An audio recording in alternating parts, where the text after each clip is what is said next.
Channel Punjabi ਤੇ global Punjab ਦੇਖ ਰਹੇ ਦਰਸ਼ਕਾਂ ਦਾ ਪ੍ਰੋਗਰਾਮ ਫਰੰਟ ਲਾਈਨ ਵਿੱਚ ਬਹੁਤ-ਬਹੁਤ ਸਵਾਗਤ। ਦੋਸਤੋ ਅੱਜ ਹਾਜ਼ਰ ਹਾਂ ਅਸੀਂ ਕੁਝ ਅੱਜ ਦੀਆਂ ਨਵੀਆਂ ਤਾਜ਼ੀਆਂ ਖਬਰਾਂ ਲੈ ਕੇ ਕੋਵਿਡ-19 ਬਾਰੇ ਔਰ ਪ੍ਰੋਗਰਾਮ ਦੇ ਵਿੱਚ ਅਸੀਂ ਖਾਸ ਤੌਰ ਤੇ ਅੱਜ ਗੱਲਬਾਤ ਕਰਨੀ ਹੈ ਸਰਦਾਰ ਕੁਲਮੀਤ ਸਿੰਘ ਸੰਘਾ ਹੋਰਾਂ ਦੇ ਨਾਲ ਐਡਮਿੰਟਨ ਤੋਂ ਅਲਬਰਟਾ ਦੇ ਵਿੱਚ ਚੈਨਲ ਪੰਜਾਬੀ ਦੇ ਸੀਨੀਅਰ ਜਰਨਲਿਸਟ। ਇਸ ਵੇਲੇ ਅਲਬਰਟਾ ਦੀ ਕੀ ਹਾਲਤ ਆ, ਕੀ ਕੁਛ ਉੱਥੇ ਹੋ ਰਿਹਾ, ਇਕੋਨਮੀ ਦੀ ਕੀ ਹਾਲਤ ਆ, ਸਮੱਸਿਆਵਾਂ ਕੀ ਨੇ ਉੱਥੇ, ਕੋਵਿਡ-19 ਦੀ ਕੀ ਹਾਲਤ ਆ, ਇਹਦੇ ਬਾਰੇ ਉੱਥੋਂ ਦਾ ਜਿਹੜਾ ਐਕਸਪੀਰੀਅੰਸ ਆ ਅਸੀਂ ਸਰਦਾਰ ਕੁਲਮੀਤ ਸਿੰਘ ਸੰਘਾ ਹੋਰਾਂ ਤੋਂ ਲਵਾਂਗੇ। ਪ੍ਰੋਗਰਾਮ ਦੇ ਦੂਜੇ ਹਿੱਸੇ ਵਿੱਚ ਅਸੀਂ ਗੱਲਬਾਤ ਕਰਨੀ ਆ ਡਾਕਟਰ ਪ੍ਰਗਟ ਸਿੰਘ ਪੁਰਜੀ ਹੋਰਾਂ ਦੇ ਨਾਲ। ਕੁਝ ਕੁ ਕੋਵਿਡ-19 ਬਾਰੇ ਤੁਹਾਡੇ ਸਵਾਲ ਨੇ, ਉਹ ਉਹਨਾਂ ਤੋਂ ਅਸੀਂ ਪੁੱਛਣੇ ਆ, ਉਹਦੇ ਬਾਰੇ ਅਪਡੇਟ ਲਵਾਂਗੇ। ਇਸ ਵੇਲੇ ਸਿਚੁਏਸ਼ਨ ਕੀ ਆ ਰੋਜ਼ਾਨਾ ਦੀ ਤਰ੍ਹਾਂ, ਉਹ ਸਾਡੇ ਨਾਲ ਇਹਦੇ ਬਾਰੇ ਵਿਚਾਰ ਸਾਂਝੇ ਕਰਨਗੇ।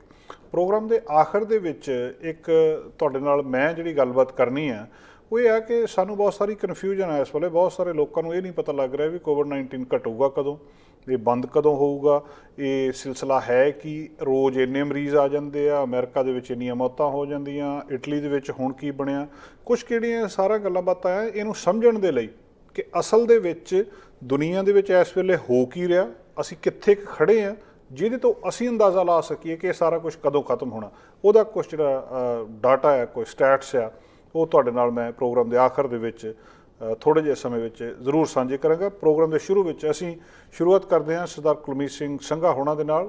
ਸਰਦਾਰ ਕੁਲਮੀਤ ਸਿੰਘ ਸੰਘਾ ਸਾਡੇ ਨਾਲ ਨੇ। ਸੰਘਾ ਸਾਹਿਬ ਬਹੁਤ ਬਹੁਤ ਸਵਾਗਤ ਹੈ ਜੀ, ਜੀ ਆਇਆਂ ਨੂੰ। ਬਹੁਤ ਧੰਨਵਾਦ ਜਸਕਰਨ ਜੀ। ਵਾਹਿਗੁਰੂ ਜੀ ਕਾ ਖਾਲਸਾ, ਵਾਹਿਗੁਰੂ ਜੀ ਕਾ ਖਾਲਸਾ, ਵਾਹਿਗੁਰੂ ਜੀ ਕੀ ਫਤਿਹ ਜੀ। ਸੰਘਾ ਸਾਹਿਬ ਕੀ ਹਾਲਤ ਆ ਕੋਵਿਡ-19 ਦੀ ਇਸ ਵੇਲੇ ਅਲਬਰਟਾ 'ਚ ਜਾਂ ਐਡਮਿੰਟਨ ਦੇ ਵਿੱਚ ਜੀ? ਗੱਲ ਇੱਦਾਂ ਜੀ ਵੀ ਦੇਖੋ, ਭਾਵਾਂ ਸਾਡੇ ਜਿਹੜੀਆਂ ਫਿਗਰਸ ਨੇ ਉਹ ਇੰਨੀਆਂ ਕੋਈ ਬਾਹਲੀਆਂ ਵਧੀਆ ਨਹੀਂ ਹਜੇ ਜਿਹੜੀਆਂ ਆ ਰਹੀਆਂ, ਪਰ ਫਿਰ ਵੀ ਸਾਡੇ ਜਿਹੜੇ ਪ੍ਰੀਮੀਅਰ ਨੇ ਜੇਸਨ ਕੈਨੀ ਹੋਰੀ, ਉਹ ਕਹਿੰਦੇ ਵੀ ਚੰਗੇ ਦਿਨ ਆਉਣ ਵਾਲੇ ਆ। That's what he saying. ਹਾਲਾਂਕਿ ਕੱਲ ਮਤਲਬ ਉਹਨਾਂ ਨੇ ਰਿਪੋਰਟਿੰਗ ਹੋਈ ਹੈ ਕੱਲ ਕਿ ਪਿਛਲੇ 24 ਘੰਟਿਆਂ ਦੇ ਵਿੱਚ 5 ਜਿਹੜੀਆਂ ਮੌਤਾਂ ਨੇ ਉਹ ਹੋਈਆਂ ਨੇ ਤੇ 306 ਨਵੇਂ ਕੇਸ ਜਿਹੜੇ ਆ ਅਲਬਰਟਾ ਦੇ ਵਿੱਚ ਆਏ ਨੇ ਜੀ। ਸੋ ਇਹਨਾਂ ਨੂੰ ਦੇਖਦਿਆਂ ਹੋਇਆਂ ਲੱਗਦਾ ਹੈ ਵੀ ਇਹ ਥੋੜਾ ਜਿਹਾ ਜਿਵੇਂ ਕਹਿੰਦੇ ਹੁੰਦੇ ਨਾ ਵੀ ਨਿਰਾਸ਼ਾ ਵਾਲੀ ਗੱਲ ਹੈਗੀ ਆ ਵੀ ਹਜੇ ਇਹ ਸਿਲਸਿਲਾ ਚਾਲੂ ਹੈ। ਪਰ ਪ੍ਰੀਮੀਅਰ ਕੈਨੀ ਹੋਰੀ ਇਹ ਗੱਲ ਨੂੰ ਇਸ ਤਰ੍ਹਾਂ ਦੇਖ ਰਹੇ ਆ। ਉਹ ਕਹਿੰਦੇ ਵੀ ਅਸੀਂ ਜਦੋਂ ਦੇਖਦੇ ਆ ਨਾ ਵੀ ਜਿਹੜੇ ਪ੍ਰੋਜੈਕਸ਼ਨ ਕੀਤੇ ਸੀਗੇ ਮਾਡਲਿੰਗ ਕਰਕੇ ਪਿਛਲੇ ਦਿਨਾਂ ਦੇ ਵਿੱਚ, ਉਹਦੇ ਮੁਤਾਬਕ ਸਾਡੇ ਨੰਬਰ ਜਿਹੜੇ ਆ ਬਹੁਤ ਥੱਲੇ ਨੇ। ਸੋ ਇਸ ਕਰਕੇ ਉਹ ਕਹਿ ਰਿਹਾ ਵੀ ਚੰਗੇ ਦਿਨ ਆਉਣ ਵਾਲੇ ਆ। ਦੂਸਰੀ ਗੱਲ ਉਹਨਾਂ ਨੇ ਇਹ ਕੀਤੀ ਆ ਜੀ ਵੀ ਉਹ ਕਹਿੰਦੇ ਜਿਹੜੇ ਅਲਬਰਟਨਸ ਹੈਗੇ ਆ ਇਸ ਵੇਲੇ ਕਾਫੀ ਮੁਸ਼ਕਲ ਸਥਿਤੀ ਵਿੱਚ ਦੀ ਲੰਘ ਰਹੇ ਨੇ, ਕਿਉਂਕਿ ਤੁਹਾਨੂੰ ਪਤਾ ਆਰਥਿਕਤਾ ਵਾਲੀ ਗੱਲਬਾਤ ਹੋ ਗਈ ਔਰ ਲੋਕੀ ਉਤਾਵਲੇ ਨੇ ਵੀ ਕਦੋਂ ਜਿਹੜੇ ਬਿਜ਼ਨਸ ਆ ਦੁਬਾਰਾ ਸ਼ੁਰੂ ਹੋਣ, ਲੋਕੀ ਕੰਮਾਂ ਕਾਰਾਂ ਤੇ ਜਾਣ। ਉਹਦੇ ਲਈ ਉਹ ਕਹਿੰਦੇ ਜੀ ਵੀ ਅਸੀਂ ਜਿਹੜਾ ਵੀ ਛੇਤੀ ਹੀ ਇਸ ਪਾਸੇ ਨੂੰ ਧਿਆਨ ਦੇਵਾਂਗੇ। ਉਹਨਾਂ ਨੇ ਇੱਕ ਟਾਸਕ ਫੋਰਸ ਬਣਾਈ ਹੋਈ ਆ। ਉਹ ਕਹਿੰਦੇ ਵੀ ਮੈਡੀਕਲ ਹੈਲਥ ਵਾਲਾ ਜਿਹੜਾ ਡਿਪਾਰਟਮੈਂਟ ਆ ਉਹਨਾਂ ਤੋਂ ਜਦੋਂ ਹਰੀ ਝੰਡੀ ਹੋਏਗੀ ਤੇ ਅਸੀਂ ਜਿਹੜੀਆਂ ਰੈਸਟ੍ਰਿਕਸ਼ਨਸ ਹੈਗੀਆਂ ਉਹ ਈਜ਼ ਕਰਨੀਆਂ ਸ਼ੁਰੂ ਕਰਾਂਗੇ ਜੀ। ਹਾਲ ਦੀ ਘੜੀ ਉਹਨਾਂ ਇਹ ਵੀ ਨਾਲ ਕਿਹਾ ਜੀ ਵੀ ਦੇਖੋ ਸਾਡੇ ਪ੍ਰੋਵਿੰਸ ਦੇ ਵਿੱਚ ਇੰਨੇ ਨੰਬਰ ਜਿਹੜੇ ਆ ਨਾ ਹੋਣ ਕਾਰਨ ਸਾਡੇ ਪਾਸ ਜਿਹੜਾ ਮੈਡੀਕਲ ਇਕੁਇਪਮੈਂਟ ਆ ਉਹ ਵਾਧੂ ਆ, ਜਿਹਦੇ ਵਿੱਚ ਵੈਂਟੀਲੇਟਰ ਉਹਨਾਂ ਨੇ ਦੱਸੇ ਆ। ਔਰ ਉਹ ਕਹਿੰਦੇ ਦੂਸਰੇ ਸੂਬੇ ਜਿਹੜੇ ਆ ਦੇਸ਼ ਦੇ, ਖਾਸ ਕਰਕੇ ਕੁਬੈਕ ਆ ਜਿਵੇਂ, ਉੱਥੇ ਬੜੀ ਲੋੜ ਆ ਔਰ ਬਹੁਤ ਜ਼ਿਆਦਾ ਗਿਣਤੀ ਜਿਹੜੀ ਆ ਕੋਵਿਡ-19 ਦੇ ਪੇਸ਼ੈਂਟਸ ਦੀ ਆ। ਸੋ ਇਸ ਕਰਕੇ ਕੋਈ ਤਕਰੀਬਨ ਜੀ 100 ਦੇ ਨੇੜੇ ਜਿਹੜੇ ਵੈਂਟੀਲੇਟਰ ਆ ਉਹ ਕੁਬੈਕ ਨੂੰ ਭੇਜੇ ਜਾ ਰਹੇ ਨੇ, ਕਿਉਂਕਿ ਉੱਥੇ ਹਸਪੀਟਲਾਈਜੇਸ਼ਨ ਵੀ ਜ਼ਿਆਦਾ ਹੋ ਰਹੀ ਆ ਲੋਕਾਂ ਦੀ ਹਸਪਤਾਲਾਂ ਦੇ ਵਿੱਚ। ਅਲਬਰਟਾ ਦੇ ਵਿੱਚ ਉਹਨਾਂ ਨੇ ਦੱਸਿਆ ਵੀ ਜਿਹੜੇ ਟੈਸਟ ਆ ਉਹ ਕੀਤੇ ਜਾ ਰਿਹਾ, ਕੋਈ 2000 ਦੇ ਕਰੀਬ ਜੀ ਜਿਹੜੇ ਐਵਰੇਜ ਬਣਦੀ ਨਾ 2000 ਤੋਂ ਉੱਤੇ ਬੰਦੇ ਟੈਸਟ ਕੀਤੇ ਜਾ ਰਹੇ ਆ ਸਿੰਸ ਮਾਰਚ 4 ਤੋਂ। ਅੱਛਾ ਜੀ। ਔਰ ਉਹ ਕਹਿੰਦੇ ਵੀ ਉਹਨਾਂ ਨੂੰ ਲੱਗਦਾ ਵੀ ਇਹ ਬੜੇ ਵਧੀਆ ਨੰਬਰ ਆ ਜਿਨ੍ਹਾਂ ਦੇ ਮੁਤਾਬਕ ਗੱਲਬਾਤ ਹੋ ਰਹੀ ਆ। ਔਰ ਜਿਹੜੀ ਸਾਡੀ ਡਾਕਟਰ ਡੀਨਾ ਹਿੰਸ਼ਾ ਆ, ਚੀਫ ਮੈਡੀਕਲ ਆਫਿਸਰ, ਉਹਨਾਂ ਨੇ ਵੀ ਗੱਲ ਕਹੀ ਆ ਵੀ ਇਕੋਨਮੀ ਜਿਹਦੇ ਲਈ ਸਾਰੇ ਉਤਾਵਲੇ ਹੋ ਰਿਹਾ ਵੀ ਛੇਤੀ ਨਾਲ ਇਕੋਨਮੀ ਨੂੰ ਖੋਲ੍ਹਿਆ ਜਾਵੇ, ਕੰਮਕਾਰ ਖੋਲ੍ਹੇ ਜਾਣ, ਉਹਦੇ ਲਈ ਉਹ ਕਹਿੰਦੀ ਵੀ 2 ਕੰਡੀਸ਼ਨਸ ਆ ਜਿਹੜੀਆਂ ਸਾਨੂੰ ਮਤਲਬ ਪਹਿਲਾਂ ਪੂਰੀਆਂ ਕਰਨੀਆਂ ਪੈਣਗੀਆਂ ਤੇ ਫਿਰ ਇਹ ਕੰਮਕਾਰ ਕੀਤਾ ਜਾ ਸਕਦਾ। ਉਹਦੇ ਵਿੱਚੋਂ ਪਹਿਲੀ ਜਿਹੜੀ ਹੈਗੀ ਆ ਜੀ ਕੰਡੀਸ਼ਨ ਉਹ ਦੱਸਦੇ ਆ ਵੀ ਜਿਹੜਾ ਇਹ ਗਿਣਤੀ ਆ ਜੀ। ਇਹ ਕੰਟੀਨਿਊਸਲੀ ਜੇ ਘਟਣੀ ਸ਼ੁਰੂ ਹੋਵੇ ਤੇ ਤਾਂ ਗੱਲ ਬਣਦੀ ਆ। ਉਹ ਵੀ ਇਹ ਨਹੀਂ ਵੀ ਇੱਕ ਦਿਨ ਦੀ, ਉਹ ਕਹਿੰਦੇ ਵੀ ਲਗਾਤਾਰ ਹਫ਼ਤਾ ਜਾਂ 2 ਹਫ਼ਤੇ ਉਹ ਜਿਹੜੀ ਗਿਣਤੀ ਆ ਅਗਰ ਘਟਣ ਲੱਗਦੀ ਆ ਤਾਂ ਫਿਰ ਇਸ ਗੱਲ ਨੂੰ ਤੁਸੀਂ ਕਹਿ ਸਕਦੇ ਆ ਵੀ ਹਾਂ ਬਈ ਬਿਜ਼ਨਸ ਜਿਹੜੇ ਆ ਉਹ ਆਪਾਂ ਖੋਲ ਦਈਏ, ਲੋਕਾਂ ਨੂੰ ਕੰਮਾਂ ਕਾਰਾਂ ਤੇ ਜਾਣ ਦਈਏ। ਔਰ ਜਿਹੜੀ ਤੀਜੀ ਗੱਲ ਹੈ ਜੀ ਉਹ ਇਹ ਕਹਿ ਰਿਹਾ ਵੀ ਲੋਕਾਂ ਨੇ ਜਿਹੜਾ ਚੈਲੰਜ, ਇਹ ਮਤਲਬ ਇੱਕ ਕਿਸਮ ਦਾ ਲੋਕਾਂ ਨੂੰ ਚੈਲੰਜ ਹੀ ਆ, ਉਹਨਾਂ ਨੇ ਕਬੂਲ ਕੀਤਾ। ਔਰ ਹੈਲਥ ਬਾਰੇ ਜਿਹੜੀਆਂ ਇਤਿਆਦ ਕਹਿ ਗਏ ਆ ਲੋਕਾਂ ਨੂੰ, ਅਗਰ ਉਹ ਲੋਕ ਕਰੀ ਜਾਂਦੇ ਆ ਕੰਟੀਨਿਊਸਲੀ, ਜਿਹਦੇ ਵਿੱਚ ਸੋਸ਼ਲ ਡਿਸਟੈਂਸਿੰਗ ਵਾਲੀ ਗੱਲਬਾਤ ਆ, ਬਾਹਰ ਤੁਸੀਂ ਅਗਰ ਨਹੀਂ ਜਾਣ ਦੀ ਲੋੜ ਤੇ ਨਾ ਜਾਓ, ਜੇ ਤੁਸੀਂ ਜਾਂਦੇ ਆ ਤੇ ਉਹ ਕਹਿੰਦੇ ਵੀ ਜਿੱਥੇ ਜ਼ਿਆਦਾ ਲੋਕ ਆ ਤੇ ਮਾਸਕ ਪਾ ਕੇ ਜਾਓ, ਜਿਹੜੇ ਟ੍ਰਿਪਲ ਲੇਅਰ ਵਾਲਾ ਮਾਸਕ ਆ ਉਹ ਪਾ ਕੇ ਜਾਓ। ਤੇ ਉਹ ਕਹਿੰਦੇ ਵੀ ਜਦੋਂ ਇਸ ਤਰ੍ਹਾਂ ਦੀਆਂ ਗੱਲਾਂ ਬਾਤਾਂ ਹੋਣਗੀਆਂ ਤਾਂ ਫਿਰ ਇਹਦੇ ਬਾਰੇ ਸੋਚਿਆ ਜਾ ਸਕਦਾ। ਜਿਵੇਂ ਉਹ ਤੁਹਾਨੂੰ ਦੱਸਿਆ ਵੀ ਜੇਸਨ ਕੈਨੀ ਹੋਰਾਂ ਨੇ ਇੱਕ ਪੈਨਲ ਬਣਾਇਆ ਹੋਇਆ ਜਿਹੜਾ ਇਹਦੇ ਬਾਰੇ ਆਪਣੇ ਵਿਚਾਰ ਜਿਹੜੇ ਆ ਬਾਅਦ ਦੇ ਵਿੱਚ ਦੱਸੇਗਾ।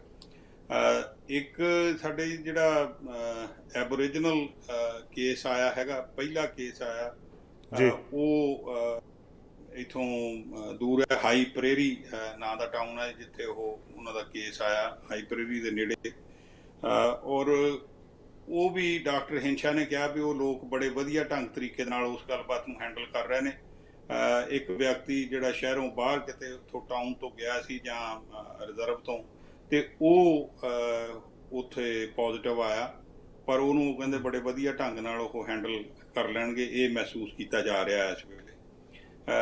ਤੇ ਦੂਸਰਾ ਹੈ ਕਿ ਸਾਡੇ ਜਿਹੜਾ ਉਹ ਮੀਟ ਪਲਾਂਟ ਹੈਗਾ, ਉਸ ਮੀਟ ਪਲਾਂਟ ਦਾ ਕਾਰਲਾਲ ਜਿਹੜਾ ਹੈਗਾ ਜੀ, ਮੇਰੇ ਖਿਆਲ ਨਾਂ ਇਹੀ ਆ, ਉਹ ਮੀਟ ਪਲਾਂਟ ਦੇ ਉੱਤੇ ਬਹੁਤ ਸਾਰੇ ਕੇਸ ਜਿਹੜੇ ਜੀ ਮਿਲੇ ਨੇ। ਔਰ ਉਹਦੇ ਵਿੱਚੋਂ ਇੱਕ ਵਿਅਕਤੀ ਦੀ ਉੱਥੇ ਜਿਹੜਾ ਕੰਮ ਕਰਨ ਵਾਲਾ ਮਜ਼ਦੂਰ ਸੀ, ਉਹਦੀ ਮੌਤ ਵੀ ਹੋ ਗਈ ਆ।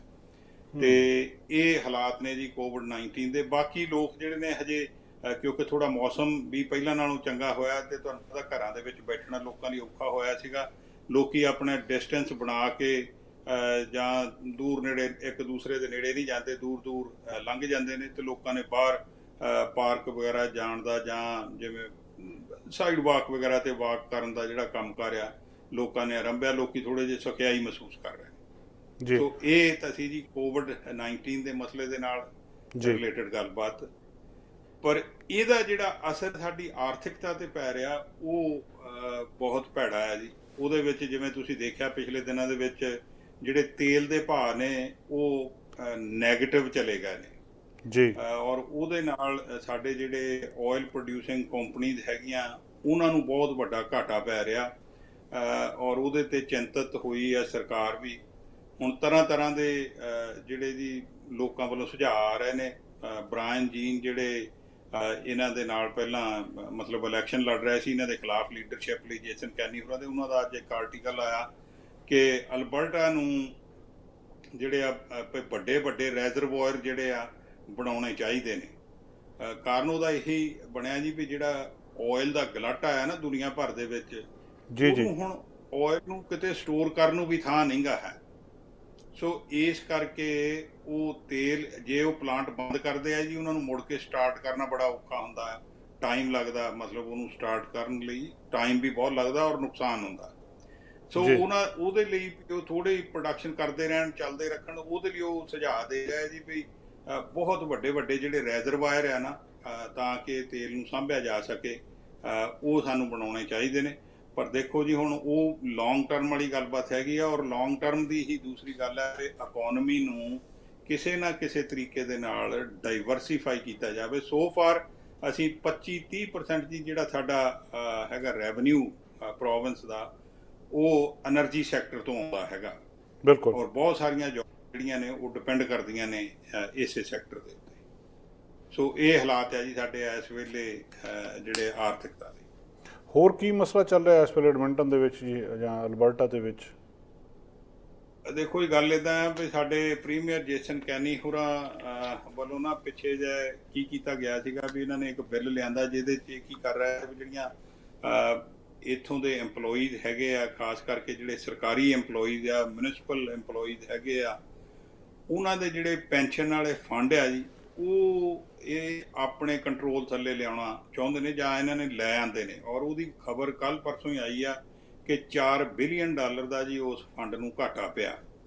ਤੇ ਜੇਸਨ ਕੈਨੀ ਹੋਰਾਂ ਦਾ ਕਹਿਣਾ ਫੇਰ ਉਸੇ ਗੱਲ ਤੇ, ਉਹ ਕਹਿੰਦੇ ਜੀ ਵੀ ਦੇਖੋ ਐਸੀ ਕੋਈ ਗੱਲ ਨਹੀਂ, ਇਹ ਜਿਹੜਾ $4 ਬਿਲੀਅਨ ਦਾ ਘਾਟਾ ਜਿੰਨਾ ਮਾਰਕੀਟ ਦੇ ਵਿੱਚ ਇਸ ਵੇਲੇ ਘਾਟਾ ਪਿਆ ਉਹਦੇ ਮੁਤਾਬਕ ਬਹੁਤ ਥੋੜਾ ਆ ਇਹ। ਪਰ ਜਿਹੜੀਆਂ ਵੱਖਰੀਆਂ ਵੱਖਰੀਆਂ ਯੂਨੀਅਨਸ ਹੈਗੀਆਂ ਉਹ ਆਪਣੇ ਵਿਚਾਰ ਵੱਖਰੇ ਦੇ ਰਿਹਾ ਜੀ। ਉਹ ਕਹਿ ਰਿਹਾ ਵੀ ਇਹ ਸਰਕਾਰ ਵੱਲੋਂ ਇੱਕ ਕਿਸਮ ਦਾ ਹਾਈਜੈਕਿੰਗ ਕੀਤੀ ਗਈ ਆ ਵੀ ਜਿਹੜੇ ਸਾਡੇ ਪੈਸੇ ਲੈ ਗਏ। ਈਵਨ ਟੀਚਰਸ ਐਸੋਸੀਏਸ਼ਨ ਦੇ ਹੈੱਡ ਨੇ ਇਹ ਗੱਲ ਕਹੀ ਆ ਜੀ, ਇਹ ਹਾਈਜੈਕਿੰਗ ਕਰਨ ਦੇ ਬਰਾਬਰ ਆ, ਜਿਹੜਾ ਸਾਡਾ ਉਹ ਸਾਰੇ ਦਾ ਸਾਰਾ ਪੈਸਾ ਜਿਹੜਾ ਇਹ ਆਪਣੇ ਕੰਟਰੋਲ ਥੱਲੇ ਲਿਜਾ ਰਹੇ ਨੇ, ਜਾਂ ਜਿਹੜੀ ਉਹ ਕੰਪਨੀ ਹੈ ਜਿਹਦੇ ਥੱਲੇ ਜਿਹੜੇ ਦੇਖਭਾਲ ਕਰਦੇ। ਉਹ ਕਹਿੰਦੇ ਵੀ ਸਾਨੂੰ ਖੁੱਲ੍ਹ ਹੋਣੀ ਚਾਹੀਦੀ ਹੈ ਵੀ ਭਾਈ ਅਸੀਂ ਜਿੱਥੇ ਵੀ ਆਪਣਾ ਪੈਸਾ ਲਾਉਣਾ ਚਾਹੀਏ ਲਾ ਸਕੀਏ ਤਾਂ ਕਿ ਸਾਡੇ ਕੰਟਰੋਲ ਦੇ ਥੱਲੇ ਹੋਵੇ। ਸੋ ਉਹ ਵੀ ਇੱਕ ਮਸਲਾ ਇਸ ਵੇਲੇ ਚੱਲ ਰਿਹਾ ਜੀ। ਪਰ ਜੇਸਨ ਕੈਨੀ ਉਹਨਾਂ ਨੂੰ ਲੱਗਦਾ ਵੀ ਉਹ ਮਾਇਆ ਚੰਗੀ ਹੈ ਜੀ, ਉਹਦੇ 'ਚ $110 ਬਿਲੀਅਨ ਦੇ ਕਰੀਬ ਹੈ ਜਿਹਦਾ ਕੰਟਰੋਲ ਇਹ ਆਪਣੇ ਥੱਲੇ ਲੈ ਆਏ ਨੇ ਜੀ। ਸਰਦਾਰ ਕੁਲਬੀਰ ਸਿੰਘ ਜੀ, ਬਹੁਤ ਬਹੁਤ ਮਿਹਰਬਾਨੀ, ਸ਼ੁਕਰੀਆ ਤੁਸੀਂ ਸਮਾਂ ਕੱਢਿਆ ਔਰ ਸਾਨੂੰ ਅਪਡੇਟ ਦਿੰਦੇ ਹੋ ਤੁਸੀਂ ਹਰ ਵੀਕ। ਬਹੁਤ ਬਹੁਤ ਮਿਹਰਬਾਨੀ ਜੀ। ਥੈਂਕ ਯੂ ਤੁਹਾਡਾ ਬਹੁਤ ਬਹੁਤ ਜਸਕਰਨ ਜੀ। ਬੜੀ ਖੁਸ਼ੀ ਹੁੰਦੀ ਹੈ ਕਿ ਸਾਰੇ ਪਾਸੇ ਗੱਲਬਾਤ ਸਾਂਝੀ ਹੁੰਦੀ ਹੈ, ਸਾਰੇ ਮੁਲਕ ਦਾ ਪਤਾ ਲੱਗਦਾ ਕਿ ਕੀ ਹੋ ਰਿਹਾ। ਧੰਨਵਾਦ ਜੀ, ਬਹੁਤ ਬਹੁਤ ਸ਼ੁਕਰੀਆ ਜੀ। ਦੋਸਤੋ, ਇਸ ਸਰਦਾਰ ਕੁਲਬੀਰ ਸਿੰਘ ਸੰਘਾ ਸਾਡੇ ਐਡਮਿੰਟਨ ਤੋਂ ਸੀਨੀਅਰ ਜਰਨਲਿਸਟ, ਉਹਨਾਂ ਦੇ ਨਾਲ ਅਸੀਂ ਗੱਲਬਾਤ ਕੀਤੀ, ਜਿਹੜੇ ਅਲਬਰਟਾ ਦੇ ਕੁਝ ਮਸਲੇ ਨੇ ਉਹ ਤੁਹਾਡੇ ਨਾਲ ਸਾਂਝੇ ਕੀਤੇ। ਪ੍ਰੋਗਰਾਮ ਦੇ ਅਗਲੇ ਹਿੱਸੇ ਵਿੱਚ ਅਸੀਂ ਗੱਲਬਾਤ ਕਰਨੀ ਹੈ ਡਾਕਟਰ ਪ੍ਰਗਟ ਸਿੰਘ ਭੁਰਜੀ ਉਹਨਾਂ ਦੇ ਨਾਲ। ਅਪਡੇਟ ਇਸ ਵੇਲੇ ਕੀ ਹੈ, ਕੀ ਸਥਿਤੀ ਹੈ, ਤੁਹਾਡੇ ਬਹੁਤ ਸਾਰੇ ਸਵਾਲ ਨੇ, ਉਹ ਸਵਾਲ ਉਹਨਾਂ ਦੇ ਨਾਲ ਸਾਂਝੇ ਕਰਦੇ ਹਾਂ। ਡਾਕਟਰ ਪ੍ਰਗਟ ਸਿੰਘ ਭੁਰਜੀ ਸਾਡੇ ਨਾਲ ਨੇ, ਉਹਨਾਂ ਕੋਲੋਂ ਅਸੀਂ ਜਾਣਕਾਰੀ ਲੈਂਦੇ ਹਾਂ ਕਿ ਇਸ ਵੇਲੇ ਅਸੀਂ ਕੀ ਕਿਹਾ ਜਾ ਰਿਹਾ ਇਸ ਮਸਲੇ ਦੇ ਉੱਤੇ, ਕੀ ਅਪਡੇਟ ਆ, ਕਿੱਥੇ ਕੁ ਅਸੀਂ ਖੜ੍ਹੇ ਹਾਂ ਔਰ ਆਉਣ ਵਾਲੇ ਸਮੇਂ ਦੇ ਲਈ ਕੀ ਭਵਿੱਖਬਾਣੀ ਕੀਤੀ ਜਾ ਸਕਦੀ ਆ। ਬਹੁਤ ਸਾਰੇ ਸਵਾਲ ਅਸੀਂ ਰੋਜ਼ ਉਹਨਾਂ ਦੇ ਨਾਲ ਗੱਲ ਕਰਦੇ ਹਾਂ ਔਰ ਉਨੇ ਹੀ ਸਵਾਲ ਤੁਹਾਡੇ ਫੇਰ ਨੇ, ਲੋਕਾਂ ਦੇ ਤੁਹਾਡੇ ਉਨੇ ਹੀ ਸਵਾਲ ਫੇਰ ਨੇ ਕਿ ਜਿਹੜੇ ਕੁਛ ਕੁ ਗੱਲਾਂ ਜਿਹੜੀਆਂ ਕਿ ਇਹ ਵਾਇਰਸ ਜਿਹੜਾ ਲੈਬ ਵਾਇਰਸ ਆ, ਦੂਜਾ ਵਾਇਰਸ ਆ, ਇਹਦੇ ਬਾਰੇ ਕੋਈ HIV ਵੀ ਆ, ਇਹ ਪਲਾਨ ਕੀਤਾ ਗਿਆ। ਡਾਕਟਰ ਪ੍ਰਗਟ ਸਿੰਘ ਭੁਰਜੀ ਸਾਡੇ ਨਾਲ ਨੇ, ਉਹਨਾਂ ਦੇ ਨਾਲ ਗੱਲਬਾਤ ਕਰਦੇ ਹਾਂ। ਡਾਕਟਰ ਸਾਹਿਬ, ਬਹੁਤ ਬਹੁਤ ਸਵਾਗਤ ਹੈ ਜੀ ਆਇਆਂ ਨੂੰ। ਬਹੁਤ ਬਹੁਤ ਧੰਨਵਾਦ ਜਸਕਰਨ ਜੀ। ਸਾਰੇ ਦੇਖਣ ਵਾਲਿਆਂ ਨੂੰ ਸਤਿ ਸ੍ਰੀ ਅਕਾਲ, ਨਮਸਤੇ, ਸਲਾਮ, ਆਦਾਬ, ਵਾਹਿਗੁਰੂ ਜੀ ਕਾ ਖਾਲਸਾ, ਵਾਹਿਗੁਰੂ ਜੀ ਕੀ ਫਤਿਹ ਜੀ। ਡਾਕਟਰ ਸਾਹਿਬ, ਅੱਜ ਦੀ ਕੀ ਅਪਡੇਟ ਆ, ਜਾਂ ਅੱਜ ਅਸੀਂ ਕਿਹੜੀ ਗੱਲ ਜਿਹੜੀ ਲੋਕਾਂ ਦੇ ਨਾਲ ਸਾਂਝੀ ਕਰਨਾ ਚਾਹੁੰਦੇ ਹਾਂ? ਉਹਦੇ ਨਾਲ ਇੱਕ ਸਵਾਲ ਜਿਹੜਾ ਹੋਰ ਸਾਡੇ ਕੋਲ ਆਇਆ ਕਿ ਅਸੀਂ ਪਹਿਲਾਂ ਵੀ ਤੁਹਾਡੇ ਨਾਲ ਇਹ ਗੱਲ ਕੀਤੀ ਸੀ ਕਿ ਵਾਇਰਸ ਲੈਬ ਵਾਇਰਸ ਆ ਜਾਂ ਦੂਜਾ ਵਾਇਰਸ ਆ, ਹੁਣ ਇਹਦੇ 'ਚ ਕੋਈ ਅਪਡੇਟ ਆਈ ਆ ਜਾਂ ਕੁਝ ਪਤਾ ਲੱਗਿਆ ਵੀ ਇਹਦੇ 'ਚ ਕੋਈ ਵੀ ਇਹ ਕਿਸੇ ਦਾ ਲੈਬ ਦੇ ਵਿੱਚ ਬਣਿਆ ਜਾਂ ਨੈਚੁਰਲੀ ਮਿਊਟੇਟ ਹੋਇਆ ਜੀ? ਕਾਫੀ ਜਿਹੜੀ ਸੰਸਥਾਵਾਂ ਹੈਗੀਆਂ ਔਰ ਜਿਹੜੇ ਇਨਫੈਕਸ਼ਨ ਦੇ ਮਾਹਿਰ ਆ ਉਹ ਇਹੀ ਕਹਿ ਰਿਹਾ ਵੀ ਇਹ ਐਨੀਮਲ ਤੋਂ ਆਇਆ, ਜਿਹੜਾ ਆਪਾਂ ਪਹਿਲਾਂ ਕਹਿ ਰਹੇ ਸੀ ਵੀ ਮੈਡੀਕਲ ਰਸਾਲਿਆਂ 'ਚ ਵੀ ਪਬਲਿਸ਼ ਹੋ ਰਿਹਾ ਸੀ ਜੀ। ਹੁਣ ਜਿਹੜੀ ਆਪਾਂ ਕਿਹਾ ਸੀ ਵੀ 30% ਲੋਕਾਂ ਦੀ ਮਨ ਦੀ ਧਾਰਨਾ ਵੀ ਕਿ ਇਹ ਕਨਸਪੀਰੇਸੀ ਆ, ਇਹ ਲੈਬ ਤੋਂ ਲੀਕ ਹੋਇਆ, ਉਹ ਲੋਕੀ ਅਜੇ ਵੀ ਉਹਦੀ ਇਨਵੈਸਟੀਗੇਸ਼ਨ ਕਰੀ ਜਾ ਰਹੇ। ਔਰ ਜਸਕਰਨ ਜੀ, ਅੱਜ ਮੈਂ ਸਵੇਰੇ ਸਵੇਰੇ ਇਵੈਲੂਏਟ ਕਰ ਰਿਹਾ ਸੀ ਵੀ ਲੋਕੀ ਅੱਜ ਕੱਲ੍ਹ ਕੈਨੇਡਾ ਦੇ ਵਿੱਚ ਗੂਗਲ 'ਚ ਕੀ ਚੈੱਕ ਕਰ ਰਹੇ ਆ ਔਰ ਅੱਜ ਤੋਂ ਪਹਿਲਾਂ ਜਦੋਂ ਕੋਵਿਡ ਨਹੀਂ ਹੁੰਦਾ ਸੀ ਉਦੋਂ ਕੀ ਕਰਦੇ ਸੀ। ਸਭ ਤੋਂ ਜ਼ਿਆਦਾ ਉਹ ਚੈੱਕ ਕਰਦੇ ਸੀ ਵੀ ਇੱਥੋਂ ਚੰਦਰਮਾ 'ਚ ਕਿੱਦਾਂ ਜਾਣਾ ਜਦੋਂ ਕੋਵਿਡ ਨਹੀਂ ਸੀ। ਦੂਜਾ ਵੀ ਚੌਲ ਕਿੱਦਾਂ ਬਣਾਉਣੇ ਆ। ਤੀਜਾ ਸੀ ਵੀ ਗ੍ਰੈਨੋਲਾ ਬਾਰ ਤੇ ਵੈਕੇਸ਼ਨ ਵਗੈਰਾ, ਉਹਦੀ ਚੈਕਿੰਗ ਬਹੁਤ ਹੁੰਦੀ ਸੀ ਗੂਗਲ 'ਚ। ਹੁਣ ਸਭ ਤੋਂ ਨੰਬਰ 1 ਜਿਹੜੀ ਚੈਕਿੰਗ ਹੈ ਉਹ ਹੈਗੀ 5G ਕੀ ਚੀਜ਼ ਹੈਗੀ ਆ, ਕੀ ਉਹਦਾ ਫਾਇਦਾ, ਕੀ ਉਹਦਾ ਨੁਕਸਾਨ ਆ। ਨੰਬਰ 2 ਇਹ ਕਨਸਪੀਰੇਸੀ ਥਿਊਰੀ ਦੀ ਚੈੱਕਅਪ ਹੁੰਦੀ ਗੂਗਲ ਦੇ ਉੱਤੇ ਕੈਨੇਡਾ ਤੋਂ, ਜਿਹੜਾ ਆਵਾਮ ਕਰ ਰਿਹਾ ਵੀ ਸਹੀ ਆ ਜਾਂ ਗਲਤ ਆ। ਤੀਜਾ ਉਹ ਚੈੱਕ ਕਰ ਰਹੇ ਆ ਵੀ ਇਹ ਕੋਵਿਡ-19 ਕਦੋਂ ਖਤਮ ਹੋਊਗਾ, ਸਾਨੂੰ ਕਦੋਂ ਦੁਬਾਰਾ ਮਤਲਬ ਜਾਣਾ ਪਊਗਾ, ਗਵਰਨਮੈਂਟ ਏਡ ਕਿੱਦਾਂ ਮਿਲਣਗੀਆਂ, ਸਾਡੀ ਸਿਹਤ ਕਿੱਦਾਂ ਠੀਕ ਰਹੂਗੀ ਵਗੈਰਾ ਵਗੈਰਾ, ਜਿਹੜੀ ਚੰਗੀਆਂ ਗੱਲਾਂ। ਔਰ ਲਾਸਟ 'ਚ ਜਿਹੜੀ ਇੱਕ ਹੋਰ ਜਿਹੜੀ ਗੱਲ ਸਾਹਮਣੇ ਆ ਰਹੀ ਆ, ਲੋਕੀ ਚੈੱਕ ਕਰ ਰਹੇ ਆ ਵੀ ਨਵੀਂ ਭਾਸ਼ਾ ਸਿੱਖਣ ਦੀ, ਨਵੇਂ ਸੰਗੀਤ ਦੇ ਮੁਜਸਮੇ ਜਿਹੜੇ ਆਪਾਂ ਵਰਚੁਅਲੀ ਜਾਂ ਟੈਕਨੋਲੋਜੀ ਤੋਂ ਸਿੱਖ ਸਕਦੇ ਹਾਂ, ਤੇ ਅਸੀਂ ਬੋਰ ਹੋ ਰਹੇ ਹਾਂ, ਬੋਰਡਮ ਤੋਂ ਕਿੱਦਾਂ ਬਾਹਰ ਨਿਕਲਣਾ ਉਹ ਵੀ ਲੋਕੀ ਚੈੱਕ ਕਰ ਰਹੇ ਆ। ਸੋ ਅਗੇਨ WHO ਨੇ 2 ਦਿਨ ਪਹਿਲਾਂ ਇਹਦਾ ਖੁਲਾਸਾ ਦੇ ਦਿੱਤਾ ਸੀ ਵੀ ਨਹੀਂ, ਇਹ ਜ਼ੂਨੋਟਿਕ ਹੈ। ਜ਼ੂਨੋਟਿਕ ਮੀਨਸ ਜਾਨਵਰਾਂ ਤੋਂ ਇਨਸਾਨ ਦੇ ਵਿੱਚ ਆਇਆ, ਵੀ ਜਿਹੜੀ ਇਹ ਲੈਬ ਦੀ ਥਿਊਰੀ ਸੀ, ਕਨਸਪੀਰੇਸੀ ਥਿਊਰੀ ਸੀ, ਉਹ ਗਲਤ ਆ। ਇਹਦੇ ਉੱਤੇ ਜਿਹੜਾ ਫਰਾਂਸ ਹੈ ਨਾ, ਉਹ ਵੀ ਉਹ ਫੰਡਿੰਗ ਦਿੰਦਾ ਸੀ ਵੂਹਾਨ ਦੀ ਲੈਬ ਨੂੰ, ਉਹਨੇ ਵੀ ਪੈਰਾ ਦੇ ਦਿੱਤਾ ਵੀ ਨਹੀਂ, ਇਹ ਕੋਈ ਕਨਸਪੀਰੇਸੀ ਨਹੀਂ ਆ। ਉਹਨਾਂ ਦਾ ਇਨਵੈਸਟੀਗੇਸ਼ਨ ਦੱਸਦਾ ਵੀ ਲੈਬ ਤੋਂ ਲੀਕ ਨਹੀਂ ਹੋਇਆ, ਇਹ ਵਾਕਈ ਹੀ ਜਿਹੜੇ ਚਮਗਿੱਦੜ ਉਸ ਤੋਂ ਪੈਂਗੋਲਿਨ 'ਚ ਆਇਆ, ਪੈਂਗੋਲਿਨ ਤੋਂ ਇਨਸਾਨ 'ਚ ਆਇਆ। ਸੋ ਆਪਾਂ ਨੂੰ ਕਿਤੇ ਨਾ ਕਿਤੇ ਮੈਟਰ ਨੂੰ ਰੈਸਟ ਪਾ ਦੇਣਾ ਚਾਹੀਦਾ ਹੁਣ, ਔਰ ਸਾਨੂੰ ਫੋਕਸ ਕਰਨਾ ਚਾਹੀਦਾ ਵੀ ਅਸੀਂ ਗਾਂਹ ਹੋਣੇ ਦੇ ਨਾਲ ਕਿੱਦਾਂ ਜੂਝੀਏ। ਡਾਕਟਰ ਸਾਹਿਬ, ਇਹ ਜਿਹੜੀਆਂ ਲੈਬਸ ਹੁੰਦੀਆਂ, ਜਿੱਦਾਂ ਸਾਡੀ ਕਹਿੰਦੇ ਵਿਨੀਪੈਗ ਦੇ ਵਿੱਚ ਆ, ਇਹ ਚੀਨ ਦੀ ਵੁਹਾਨ ਦੇ ਵਿੱਚ ਆ ਵਾਇਰਸ ਲੈਬਸ, ਇਹ ਕੀ ਹੁੰਦੀਆਂ ਜੀ? ਇਹ ਨਾ ਜਿਹੜੀਆਂ ਹੁੰਦੀਆਂ ਹਾਈ ਫੰਕਸ਼ਨਿੰਗ ਲੈਬ ਹੁੰਦੀਆਂ, ਅਮਰੀਕਾ ਦੀ ਹੈਗੀ ਐਟਲਾਂਟਾ ਦੇ ਵਿੱਚ, ਸਾਡੀ ਵਿਨੀਪੈਗ 'ਚ ਰੱਖੀ ਗਈ ਆ। ਵੁਹਾਨ ਦੇ ਵਿੱਚ ਚਾਈਨਾ ਦੀ ਸਭ ਤੋਂ ਵੱਡੀ ਲੈਬ ਆ। ਜਿਹੜੀ ਹਿੰਦੁਸਤਾਨ ਦੀ ਲੈਬ ਹੈਗੀ ਆ ਉਹ ਮੇਰੇ ਖਿਆਲ ਨਾਲ ਪੂਨੇ ਦੇ ਲਾਗੇ ਚਾਗੇ ਹੈਗੀ ਆ। ਹੁਣ ਇਹ ਰਿਸਰਚ ਲੈਬ ਮੈਂ ਦੱਸਦਾ, ਇਹਨਾਂ ਦੇ ਵਿੱਚ ਨਾ ਜਿਹੜੇ ਪੁਰਾਣੇ ਜਰਾਸੀਮ ਸੀ ਜਿਹੜੇ ਖਤਮ ਹੋ ਗਏ ਉਹ ਵੀ ਪਏ ਹੋਏ ਆ, ਵੀ ਫਿਊਚਰ 'ਚ ਅਗਰ ਸਮਝੋ ਉਹ ਮਹਾਮਾਰੀ ਆਉਂਦੀ ਹੈ ਤੇ ਰਾਈਟ ਵੇ ਉਹਨੂੰ ਸਟੱਡੀ ਕਰਕੇ ਵੈਕਸੀਨ ਬਣਾਇਆ ਜਾਵੇ। ਜਿੱਦਾਂ ਮੈਂ ਤੁਹਾਨੂੰ ਉਦਾਹਰਨ ਦੇ ਤੌਰ ਤੇ ਦੱਸਦਾ, ਜਿਹੜੀ ਵੱਡੀ ਮਾਤਾ ਹੁੰਦੀ ਸੀ ਜਿਨ੍ਹਾਂ ਨੂੰ ਆਪਾਂ ਸਮਾਲ ਪੌਕਸ ਕਹਿੰਦੇ ਸੀ, ਜਿੱਦਾਂ ਓਮਪੁਰੀ ਜਿਹੜੇ ਐਕਟਰ ਆ, ਉਹਨਾਂ ਨੂੰ ਮੂੰਹ ਤੇ ਤੁਹਾਨੂੰ ਪਤਾ ਹੋਣਾ ਉਹ ਚਿਹਰਾ, ਉਹ ਖਤਮ ਹੋ ਗਈ ਜਦੋਂ ਵੈਕਸੀਨੇਸ਼ਨ ਹੋਇਆ, ਲੇਕਿਨ ਉਹ ਵਾਇਰਸ ਅਜੇ ਵੀ ਪ੍ਰੀਜ਼ਰਵਡ ਹੈਗਾ। ਚਿਕਨ ਪੌਕਸ ਆ ਆਲਮੋਸਟ ਕੈਨੇਡਾ 'ਚ ਤੇ ਖਤਮ ਆ, ਟੀਕੇ ਲੱਗ ਗਏ ਆ, ਲੇਕਿਨ ਉਹ ਵੀ ਵਾਇਰਸ ਪ੍ਰੀਜ਼ਰਵਡ ਆ। ਉੱਦਾਂ ਹੀ ਜਿੱਦਾਂ ਕਈ ਜਿਹੜੇ ਪੋਲੀਓ ਦੇ ਵਾਇਰਸ ਆ, ਹੋਰ ਵਾਇਰਸ, ਉਹ ਪ੍ਰੀਜ਼ਰਵ ਹੁੰਦੇ ਲੈਬ 'ਚ ਸਟੱਡੀ ਕਰਨ ਵਾਸਤੇ, ਰਿਸਰਚ ਕਰਨ ਵਾਸਤੇ, ਔਰ ਉਹਦੀ ਸੇਫਟੀ ਮੈਜਰਮੈਂਟ ਬਹੁਤ ਤਗੜੀ ਹੁੰਦੀ ਆ। ਸੇਮ ਥਿੰਗ ਕਰੋਨਾ, ਕਿਉਂਕਿ ਇਹ ਸਾਰਸ ਲੈ ਕੇ ਆਇਆ ਸੀ ਅੱਜ ਤੋਂ 18 ਸਾਲ ਪਹਿਲਾਂ, ਉਸ ਤੋਂ ਬਾਅਦ ਇਹਦੇ ਉੱਤੇ ਵੀ ਰਿਸਰਚ ਬਹੁਤ ਚੱਲ ਰਿਹਾ ਸੀ, ਬੜੀ ਮਨੀ ਇਨਵੈਸਟ ਹੋ ਰਹੀ ਸੀ ਵੀ ਦੁਬਾਰਾ ਕੀ ਆਊਗਾ ਕਿ ਨਹੀਂ ਆਊਗਾ। ਸੋ ਹਮੇਸ਼ਾ ਹੀ ਹਰ ਕੰਟਰੀ ਇਨਵੈਸਟ ਕਰਦੀ ਹੈ ਰਿਸਰਚ ਐਂਡ ਡਿਵੈਲਪਮੈਂਟ ਦੇ ਉੱਤੇ, ਤਾਂ ਕਿ ਉਹ ਨੌਲੇਜ ਗੇਨ ਕਰ ਸਕਣ, ਉਹ ਕਟਿੰਗ ਐਜ ਤੇ ਹੋਣ, ਵੀ ਅਗਰ ਦੁਬਾਰਾ ਇਹ ਮਹਾਮਾਰੀ ਆਉਂਦੀ ਆ ਤੇ ਉਹਦੇ ਪ੍ਰਤੀ ਕੋਈ ਨਾ ਕੋਈ ਵੈਕਸੀਨੇਸ਼ਨ ਜਾਂ ਦਵਾਈ ਜਾਂ ਹੋਰ ਚੀਜ਼ਾਂ ਰਾਈਟ ਵੇ ਲੈ ਕੇ ਆਉਣ ਦੀ ਸੰਭਾਵਨਾ ਕਰਨ। ਡਾਕਟਰ ਸਾਹਿਬ, ਦੋ ਗੱਲਾਂ ਅਸੀਂ ਸੁਣਦੇ ਹਾਂ। ਇੱਕ ਤਾਂ ਵਾਇਰਸ ਅੱਜ ਕੱਲ੍ਹ ਬਹੁਤ ਇਹ ਪਾਪੂਲਰ ਹੋਇਆ, ਕਈ ਸਾਰੇ ਸ਼ਬਦ ਜਿਹੜੇ ਅਸੀਂ ਪਹਿਲੀ ਵਾਰ ਸੁਣੇ ਔਰ ਬਹੁਤ ਜ਼ਿਆਦਾ ਪਾਪੂਲਰ ਹੋਏ। ਇੱਕ ਕਹਿੰਦੇ ਬੈਕਟੀਰੀਆ ਹੁੰਦਾ ਜੀ, ਇਹ ਵਾਇਰਸ ਬੈਕਟੀਰੀਆ ਜਾਂ ਜਿਹਨੂੰ ਅਸੀਂ ਕੀਟਾਣੂ ਜੀਵਾਣੂ ਕਹਿੰਦੇ, ਇਹ ਇੱਕੋ ਹੀ ਚੀਜ਼ ਹੁੰਦੇ ਆ ਜੀ? ਦੇਖੋ, ਬੈਕਟੀਰੀਆ ਜਿਹੜਾ ਹੈਗਾ, ਸਮਝੋ ਮੈਂ ਹੁਣ ਰਾਊਂਡ ਚੀਜ਼ ਬਣਾਈ ਹੈ ਨਾ, ਉਦਾਹਰਨ ਦੇ ਤੌਰ ਤੇ ਅੰਗੂਰ ਦਾ ਇੱਕ ਦਾਣਾ ਲੈ ਲਓ। ਬੈਕਟੀਰੀਆ ਲਗਭਗ ਉੱਦਾਂ ਆ, ਤੇ ਇਹਦੇ ਵਿੱਚ ਬਿਲਕੁਲ ਲਿਵਿੰਗ ਚੀਜ਼ਾਂ ਚੱਲ ਰਹੀਆਂ। ਜਿੱਦਾਂ ਸਾਡੇ ਸੈੱਲ ਆ 50 ਟ੍ਰਿਲੀਅਨ ਸੈੱਲ, ਉੱਦਾਂ ਹਰ ਇੱਕ ਸੈੱਲ ਦੇ ਵਿੱਚ ਇੱਕ ਕਿਰਿਆ ਚੱਲ ਰਹੀ ਹੈ। ਜਿੱਦਾਂ ਇੱਕ ਸੈੱਲ ਸਿਟੀ ਆਫ ਸਰੀ ਵਾਂਗਰ ਹੈਗਾ, ਇੰਨਾ ਕੰਪਲੈਕਸ ਹੈਗਾ ਉਹਦੀ ਚਾਲ ਢਾਲ, ਹੈ ਨਾ। ਸੋ ਬੈਕਟੀਰੀਆ ਦੇ ਵਿੱਚ ਵੀ ਉਹ ਸਾਰੀਆਂ ਚੀਜ਼ਾਂ ਮੌਜੂਦ ਹੈਗੀਆਂ, ਔਰ ਬੈਕਟੀਰੀਆ ਦੇ ਉੱਤੇ ਸਾਡੇ ਕੋਲ ਕੋਈ ਦਬਾਅ ਨਾ ਹੁੰਦੀ ਸੀ। ਐਕਸੀਡੈਂਟਲੀ ਅਲੈਗਜ਼ੈਂਡਰ ਫਲੈਮਿੰਗ ਨੇ 1923 'ਚ ਜਿਹੜੇ ਉਹ ਸਟੱਡੀ ਕਰਦੇ ਸੀ ਬੈਕਟੀਰੀਆ ਨੂੰ ਡਿਸ਼ ਦੇ ਵਿੱਚ, ਉਹ ਛੁੱਟੀਆਂ 'ਚ ਚਲੇ ਗਏ ਤੇ ਉੱਲੀ ਲੱਗ ਗਈ। ਜਦੋਂ ਉਹਨਾਂ ਦੇਖਿਆ ਵੀ ਜਿਹੜੇ ਪਲੇਟਾਂ ਨੂੰ ਉੱਲੀ ਨਹੀਂ ਲੱਗੀ ਸੀ ਉੱਥੇ ਬੈਕਟੀਰੀਆ ਗਰੋ ਹੋ ਰਹੇ ਸੀ, ਜਿਹਨੂੰ ਉੱਲੀ ਲੱਗੀ ਉੱਥੇ ਬੈਕਟੀਰੀਆ ਮਰ ਗਏ। ਸੋ ਉਹਨਾਂ ਨੇ ਕਨਕਲੂਜਨ ਕੀਤਾ ਵੀ ਜਿਹੜਾ ਫੰਗਸ ਹੈਗਾ ਉਸ ਤੋਂ ਬੈਕਟੀਰੀਆ ਮਾਰਿਆ ਜਾ ਸਕਦਾ। ਉਹ ਮਾਈਕਰੋਸਕੋਪ ਥੱਲੇ ਦੇਖਿਆ ਉਹਦਾ ਨਾਮ ਪੈਨੀਸਿਲਮ ਰੱਖਤਾ, ਕਿਉਂਕਿ ਉਹ ਪੈਨੀਸਿਲਮ ਲਾਟਾ ਕਰਕੇ ਉਹਦੀ ਬਰਾਦਰੀ ਸੀ ਫੰਗਸ ਦੀ, ਇਸ ਲਈ ਨਾਮ ਪੈਨੀਸਿਲਮ ਪੈ ਗਿਆ। ਲੇਕਿਨ ਦੇਖੋ 1923 ਤੋਂ ਮਾਰਕੀਟ 'ਚ ਪਹੁੰਚੇ 20 ਸਾਲ ਲੱਗੇ ਉਹਨੂੰ। ਜਦੋਂ ਵਰਲਡ ਵਾਰ 2 ਹੋਈ ਉਦੋਂ ਇਹ ਦਵਾਈ ਫੈਕਟਰੀਆਂ 'ਚ ਪ੍ਰੋਸੈਸ ਹੋ ਕੇ ਬਣੀ ਪੈਨੀਸਿਲਿਨ। ਉਸ ਤੋਂ ਬਾਅਦ ਇੰਨੀਆਂ ਸਾਰੀ ਐਂਟੀਬਾਇਓਟਿਕਸ ਬਣੀਆਂ। ਉਸ ਤੋਂ ਪਹਿਲਾਂ ਸਾਨੂੰ ਜੇ ਈਵਨ ਬੈਕਟੀਰੀਆ ਨੂੰ ਕਿਲ ਕਰਨ, ਅਸੀਂ ਸੁਣਦੇ ਹੁੰਦੇ ਸੀ ਪੈਨਸਿਲਿਨ ਦੇ ਟੀਕੇ, ਇਹ ਉਹੀ ਦਵਾਈ ਜੀ? ਜੀ, ਜਿਹੜੀ ਪੈਨੀਸਿਲਿਨ ਜਿਹੜੀ ਹੈਗੀ ਆ, ਇਹ ਤਾਂ ਹੁਣ ਰੀਸੈਂਟ ਹੀ ਹੈਗੀ। ਦੇਖੋ, ਇਨਸਾਨ ਧਰਤੀ ਤੇ ਘੱਟ ਤੋਂ ਘੱਟ 5 ਮਿਲੀਅਨ ਸਾਲ ਤੋਂ ਜ਼ਿਆਦਾ ਰਹਿ ਰਿਹਾ, ਲੇਕਿਨ ਪੈਨੀਸਿਲਿਨ ਦੇ ਨਾਲ ਜਿਹੜੀ ਰਿਸਰਚ ਹੋਈ 1923, ਮਾਰਕੀਟ 'ਚ 1940 ਦੇ ਦਹਾਕੇ ਤੇ ਆਈ। ਉਸ ਤੋਂ ਬਾਅਦ ਹੋਰ ਸਾਰੀਆਂ ਐਂਟੀਬਾਇਓਟਿਕਸ ਆਈਆਂ ਜਿਹੜੀਆਂ ਸਿਰਫ ਬੈਕਟੀਰੀਆ ਨੂੰ ਹੀ ਟਾਰਗੇਟ ਕਰਦੀਆਂ। ਹੁਣ ਬੈਕਟੀਰੀਆ ਸਮਝੋ ਇੱਕ ਅੰਗੂਰ ਦਾ ਦਾਣਾ, ਤੁਸੀਂ ਉਹ 'ਚ ਸੂਈ ਦੇ ਨਾਲ ਮੋਰੀਆਂ ਕਰੀ ਜਾਓ, ਪਾਣੀ ਲੀਕ ਹੋ ਗਿਆ, ਦਾਣਾ ਫਿਸ ਗਿਆ। ਬੈਕਟੀਰੀਆ ਦਾ ਪਤਨ ਕਰਨਾ ਸੌਖਾ ਸਾਡੇ ਲਈ, ਸਾਨੂੰ ਪਤਾ। ਜਾਂ ਉਹਦਾ ਜਿਹੜਾ ਬਾਹਰਲਾ ਜਿਹੜਾ ਕਵਰਿੰਗ ਆ ਉਹਦੇ ਉੱਤੇ ਅਸੀਂ ਟਾਰਗੇਟ ਕਰਦੇ ਹਾਂ, ਪੈਨੀਸਿਲਿਨ ਉੱਥੇ ਟਾਰਗੇਟ ਕਰਦੀ ਆ, ਜਾਂ ਫਿਰ ਕਵਰਿੰਗ ਤੋਂ ਅੰਦਰ ਜਾ ਕੇ ਜਿਹੜੀ ਉਹਦੀ ਨਿਊਕਲੀਅਸ ਹੈ ਉਹਨੂੰ ਬੰਬਾਰਡ ਕਰ ਦਿੰਦੇ ਆ। ਸੋ ਉਹ ਹੁੰਦੀਆਂ ਜਿਹੜਾ P4 ਐਂਟੀਬਾਇਓਟਿਕ, ਜਿਹਦੇ ਵਿੱਚ ਐਜ਼ੋਥੈਰਾਪ੍ਰਿਮ, ਕਲੈਰੀਥਰੋਮਾਈਸਿਨ ਇਤਿਆਦੀ ਹੁੰਦੀ ਬਾਇਓਕਸਿਨ। ਲੇਕਿਨ ਹਰ ਇੱਕ antibiotic the mode of action different ਹੈਗਾ, ਲੇਕਿਨ ਉਹ ਜਿਹੜੇ ਬੈਕਟੀਰੀਆ ਦੇ ਹਰ ਇੱਕ ਅੰਗ ਹੈ ਉਹਨੂੰ ਟਾਰਗੇਟ ਕਰਕੇ ਉਹਦਾ ਵਿਨਾਸ਼ ਕਰਨ ਦੀ ਕੋਸ਼ਿਸ਼ ਕਰਦੀ ਆ। ਹੁਣ ਹੋ ਗਿਆ ਵਾਇਰਸ। ਵਾਇਰਸ ਜਿਹੜਾ ਹੈਗਾ 2 ਪ੍ਰਕਾਰ ਦਾ, ਇੱਕ ਹੈਗਾ RNA, ਇੱਕ ਹੈਗਾ DNA।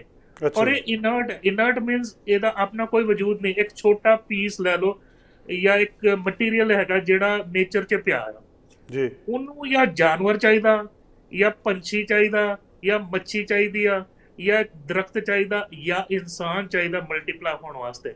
ਹੁਣ ਸਾਡਾ ਸੈੱਲ ਦੇ ਵਿੱਚ ਆ DNA ਸੀਕੁਐਂਸਿਸ ਚਲੀ ਜਾ ਰਹੀ ਆ, ਉਹ ਪ੍ਰੋਗਰਾਮਡ ਹੈਗਾ ਜੈਨੇਟਿਕਸ ਦੇ ਅਧੀਨ 'ਚ। ਜਦੋਂ ਵਾਇਰਸ ਸਾਡੇ ਸੈੱਲ ਦੇ ਵਿੱਚ ਚਲਾ ਜਾਂਦਾ, ਸਾਡੇ ਸੈੱਲ ਦੀ ਜਿਹੜੀ ਜੈਨੇਟਿਕ ਪ੍ਰੋਗਰਾਮਿੰਗ ਆ ਓਵਰਟੇਕ ਕਰਕੇ ਆਪਣੇ ਆਪ ਨੂੰ ਡਿਵਾਈਡ ਕਰਨਾ, ਮਲਟੀਪਲਾਈ ਕਰਨਾ ਸ਼ੁਰੂ ਕਰ ਦਿੰਦਾ। ਉਹਦੇ ਕਰਕੇ ਉਹ ਜੋ ਪ੍ਰੋਟੀਨਸ ਬਣਾਉਂਦਾ, ਉਹਦੇ ਕਰਕੇ ਪ੍ਰੋਬਲਮ ਪੈਂਦੀ ਹੈ, ਬੁਖਾਰ ਚੜਦਾ, ਇਨਫਲੇਮੇਸ਼ਨ ਹੁੰਦੀ ਆ, ਹੋਰ ਚੀਜ਼ਾਂ ਜਿਹੜੀਆਂ ਹੈਗੀਆਂ ਕਲੀਨਿਕਲ ਸਿੰਪਟਮਸ ਸਾਹਮਣੇ ਆਉਂਦੇ ਆ। ਸੋ ਵਾਇਰਸ ਦਾ ਆਪ ਦਾ ਕੋਈ ਵਜੂਦ ਨਹੀਂ ਹੈਗਾ, ਇਨਰਟ ਮਟੀਰੀਅਲ ਹੈਗਾ। ਉਹ ਕਈ ਪੇਪਰਾਂ 'ਚ ਲਿਖਿਆ ਲਿਵਿੰਗ ਹੈ, ਕਈਆਂ 'ਚ ਲਿਖਿਆ ਡੈਡ ਹੈ, ਲੇਕਿਨ ਮੈਂ ਕਹੂੰਗਾ ਇਨਰਟ ਮੀਨਸ ਉਹ ਇਨਐਕਟਿਵ ਹੈ। ਖਾਲੀ ਐਕਟੀਵਿਟੀ ਵਾਸਤੇ ਕੋਈ ਨਾ ਕੋਈ ਉਹਨੂੰ ਡਿਫਰੈਂਟ ਹੋਸਟ ਚਾਹੀਦਾ, ਜਾਂ ਜਾਨਵਰ, ਬਰਡ, ਮੱਛੀ ਜਾਂ ਪਲਾਂਟ। ਡਾਕਟਰ ਸਾਹਿਬ, ਜਿਹੜੀ ਤੁਸੀਂ ਗੱਲ ਕੀਤੀ ਐਂਟੀਬਾਇਓਟਿਕ ਦੀ, ਜਿੱਦਾਂ ਕਈ ਵਾਰੀ ਸਾਨੂੰ ਬੁਖਾਰ ਹੁੰਦਾ, ਡਾਕਟਰ ਐਂਟੀਬਾਇਓਟਿਕ ਦੇ ਦਿੰਦੇ ਆ, ਮੌਕਸੀਸਿਲਿਨ ਜਾਂ ਜਿਹੜੀ ਹੁੰਦੀ ਆ ਇੱਦਾਂ ਦੀ, ਇਹ ਐਂਟੀਬਾਇਓਟਿਕ ਵਾਇਰਸ ਨੂੰ ਨਹੀਂ ਮਾਰਦੀਆਂ? ਬਿਲਕੁਲ ਨਹੀਂ, ਕਿਉਂਕਿ ਵਾਇਰਸ ਦਾ ਕੋਈ ਕਵਰਿੰਗ ਨਹੀਂ ਹੈਗਾ, ਕੋਈ ਸੈਲ ਵਾਲ ਨਹੀਂ ਹੈਗਾ। ਔਰ ਕੋਈ ਵੀ ਐਂਟੀਬਾਇਓਟਿਕ ਜਿਹੜੀ ਆਪਾਂ ਯੂਜ਼ ਕਰਦੇ, ਖਾਸ ਕਰਕੇ ਅਮੋਕਸਿਲ, ਪੈਨਿਸਿਲਿਨ, ਕੈਫਲੈਕਸ, ਸੈਫਲੋਸਪੋਰਿਨ, ਬਾਇਕਸਿਨ, ਕੋਈ ਵੀ ਵਾਇਰਸ ਨੂੰ ਟੱਚ ਨਹੀਂ ਕਰਦੀ। ਦੇਖੋ ਦੋ ਚੀਜ਼ਾਂ ਹੈਗੀਆਂ, ਮੈਡੀਸਿਨ ਜਿਹੜਾ ਹੈਗਾ ਨਾ ਉਹ 2+2 ਹਮੇਸ਼ਾ 4 ਨਹੀਂ ਹੁੰਦਾ। ਮੈਡੀਸਿਨ 'ਚ ਮੈਡੀਸਿਨ ਇੱਕ ਆਰਟ ਆ, ਉਹਨੂੰ ਸਾਇੰਸ ਦਾ ਪਿੱਛੇ ਦਿਮਾਗ ਹੈਗਾ, ਲੇਕਿਨ ਉਹ ਜਦੋਂ ਪ੍ਰੈਕਟਿਸ ਕਰਦੇ ਆਰਟ ਦੇ ਰੂਪ 'ਚ ਕਰਦੇ ਆ। ਔਰ ਅਗਰ ਆਪਾਂ ਰਿਸਰਚ ਕਰਕੇ ਦੇਖੀਏ, ਸਮਝੋ ਕਿਸੇ ਨੂੰ ਗਲਾ ਖਰਾਬ ਆ, ਖੰਘ ਆ ਰਹੀ ਆ, ਲੋਕਾਂ ਦੀ ਇੱਕ ਧਾਰਨਾ ਵੀ ਪਈ ਆ, ਮੈਂ ਇਹਦਾ ਨਾਂ ਰੱਖਿਆ ਵਿਟਾਮਿਨ ਏ, ਵੀ ਜਾ ਕੇ ਡਾਕਟਰ ਵੀ ਸਾਨੂੰ ਅਮੋਕਸਿਲ ਲਿਖ ਦਿਓ, ਹੈ ਨਾ। ਹੁਣ ਕਈ ਵਾਰ ਵਾਇਰਸ ਹੁੰਦਾ, ਕਈ ਵਾਰ ਵਾਇਰਸ ਜਦੋਂ ਬੋਡੀ 'ਚ ਹੁੰਦਾ, ਫਲੂ ਦਾ ਵਾਇਰਸ, ਕੋਵਿਡ ਤੋਂ ਪਹਿਲਾਂ ਆਮ ਕਰਕੇ ਫਲੂ ਦਾ, ਉਹ ਮਟੀਰੀਅਲ ਜਿਹੜਾ ਹੈਗਾ ਵਾਇਰਸ ਤੁਹਾਡੀ ਬੋਡੀ ਦਾ ਇਮਿਊਨ ਸਿਸਟਮ ਕਮਜ਼ੋਰ ਕਰਦਾ, ਉੱਥੇ ਬੈਕਟੀਰੀਆ ਆ ਸਕਦੇ ਆ, ਕਿਉਂਕਿ ਉਹੀ ਮੀਡੀਅਮ ਜਿਹੜਾ ਬੈਕਟੀਰੀਆ ਦੀ ਵੀ ਰੋਜੀ ਰੋਟੀ ਹੈਗੀ ਆ ਖਾਣ ਵਾਸਤੇ। ਇਸ ਲਈ ਕਲੀਨਿਕਲ ਜਜਮੈਂਟ ਹੁੰਦਾ ਕਈ ਵਾਰ ਡਾਕਟਰ ਦਾ ਵੀ, ਉਹ ਤੁਹਾਨੂੰ ਦਵਾਈ ਦਿੰਦਾ, ਲੇਕਿਨ ਵਾਇਰਸ ਦੇ ਉੱਤੇ ਐਂਟੀਬਾਇਓਟਿਕ ਕੰਮ ਨਹੀਂ ਕਰਦੀ। ਐਂਟੀਵਾਇਰਲ ਦਵਾਈਆਂ ਜਿਹੜੀਆਂ ਹੈਗੀਆਂ, ਜਿੱਦਾਂ ਟੈਮੀ ਫਲੂ ਹੈਗੀ ਆ, ਉਹ ਇਨਫਲੂਐਂਜ਼ਾ ਦੇ ਉੱਤੇ ਕੰਮ ਕਰਦੀ ਆ।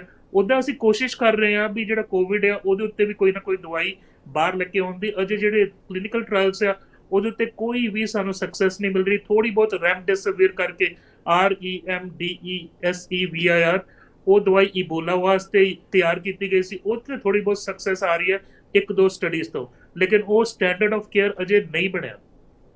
ਡਾਕਟਰ ਸਾਹਿਬ, ਇਹ ਵਾਇਰਸ ਕਦੋਂ ਤੋਂ ਆ ਧਰਤੀ ਦੇ ਉੱਤੇ? ਕਹਿੰਦੇ ਮਨੁੱਖ ਤੋਂ ਵੀ ਪਹਿਲਾਂ ਸੀ, ਇੱਥੇ ਧਰਤੀ ਤੇ ਹੈਗੇ ਹੀ ਆ ਇਹ ਆਲਰੇਡੀ। ਦੇਖੋ, ਧਰਤੀ ਅਕੋਰਡਿੰਗ ਟੂ ਨਾਸਾ 4.5 ਬਿਲੀਅਨ ਸਾਲ ਪੁਰਾਣੀ ਆ। ਜਿਹੜਾ ਸਾਡਾ ਸੋਲਰ ਸਿਸਟਮ ਆ, ਜਿਸ 'ਚ ਸੂਰਜ ਆ, ਗ੍ਰਹਿ ਹੈਗੇ ਆ, ਪਲੈਨਟਸ ਹੈਗੇ ਆ, 13 ਬਿਲੀਅਨ ਸਾਲ ਪੁਰਾਣਾ ਅਕੋਰਡਿੰਗ ਟੂ ਨਾਸਾ। ਲੇਕਿਨ ਅਗਰ ਗੁਰਬਾਣੀ ਦੇ ਹਿਸਾਬ 'ਚ ਜਾਈਏ ਤੇ ਇੱਥੇ ਤਵਾਰ ਨਾ ਜੋਗੀ ਜਾਣੇ, ਰੁੱਤ ਮਹਾ ਨਾ ਕੋਈ, ਜਾ ਕਰਤਾ ਸਟੀ ਕੋ ਸਾਜੇ ਆਪੇ ਜਾਣੇ ਸੋ, ਕਿਸੇ ਨੂੰ ਨਹੀਂ ਪਤਾ। ਇਹ ਅਟੇ ਸਟੀ ਵਾਲੀ ਗੱਲ ਹੈ। ਚਲੋ ਮੰਨ ਲੈਂਦੇ ਆ 4.5 ਬਿਲੀਅਨ ਸਾਲ ਪੁਰਾਣੀ ਧਰਤੀ ਆ ਜੀ। ਸਾਡੇ ਕੋਲ ਦਸਤਾਵੇਜ਼ ਹੈਗੇ, ਸਾਇੰਟੀਫਿਕ ਬੇਸਿਸ ਪ੍ਰੂਫ ਹੈਗੇ ਆ ਵੀ ਘੱਟ ਤੋਂ ਘੱਟ 2 ਬਿਲੀਅਨ ਸਾਲ ਤੋਂ ਵਾਇਰਸ ਜਿਹੜੇ ਹੈਗੇ ਧਰਤੀ ਦੇ ਉੱਤੇ ਹੈਗੇ ਆ। ਸੋ ਉਹਨਾਂ ਦੀ ਹੋਂਦ ਸਾਡੇ ਤੋਂ ਆਉਣ ਤੋਂ ਪਹਿਲਾਂ ਦੀ ਹੈਗੀ ਆ। ਅਸੀਂ ਧਰਤੀ ਦੇ ਉੱਤੇ according to scientific basis 5 million ਸਾਲ ਤੋਂ ਹੈਗੇ ਆ।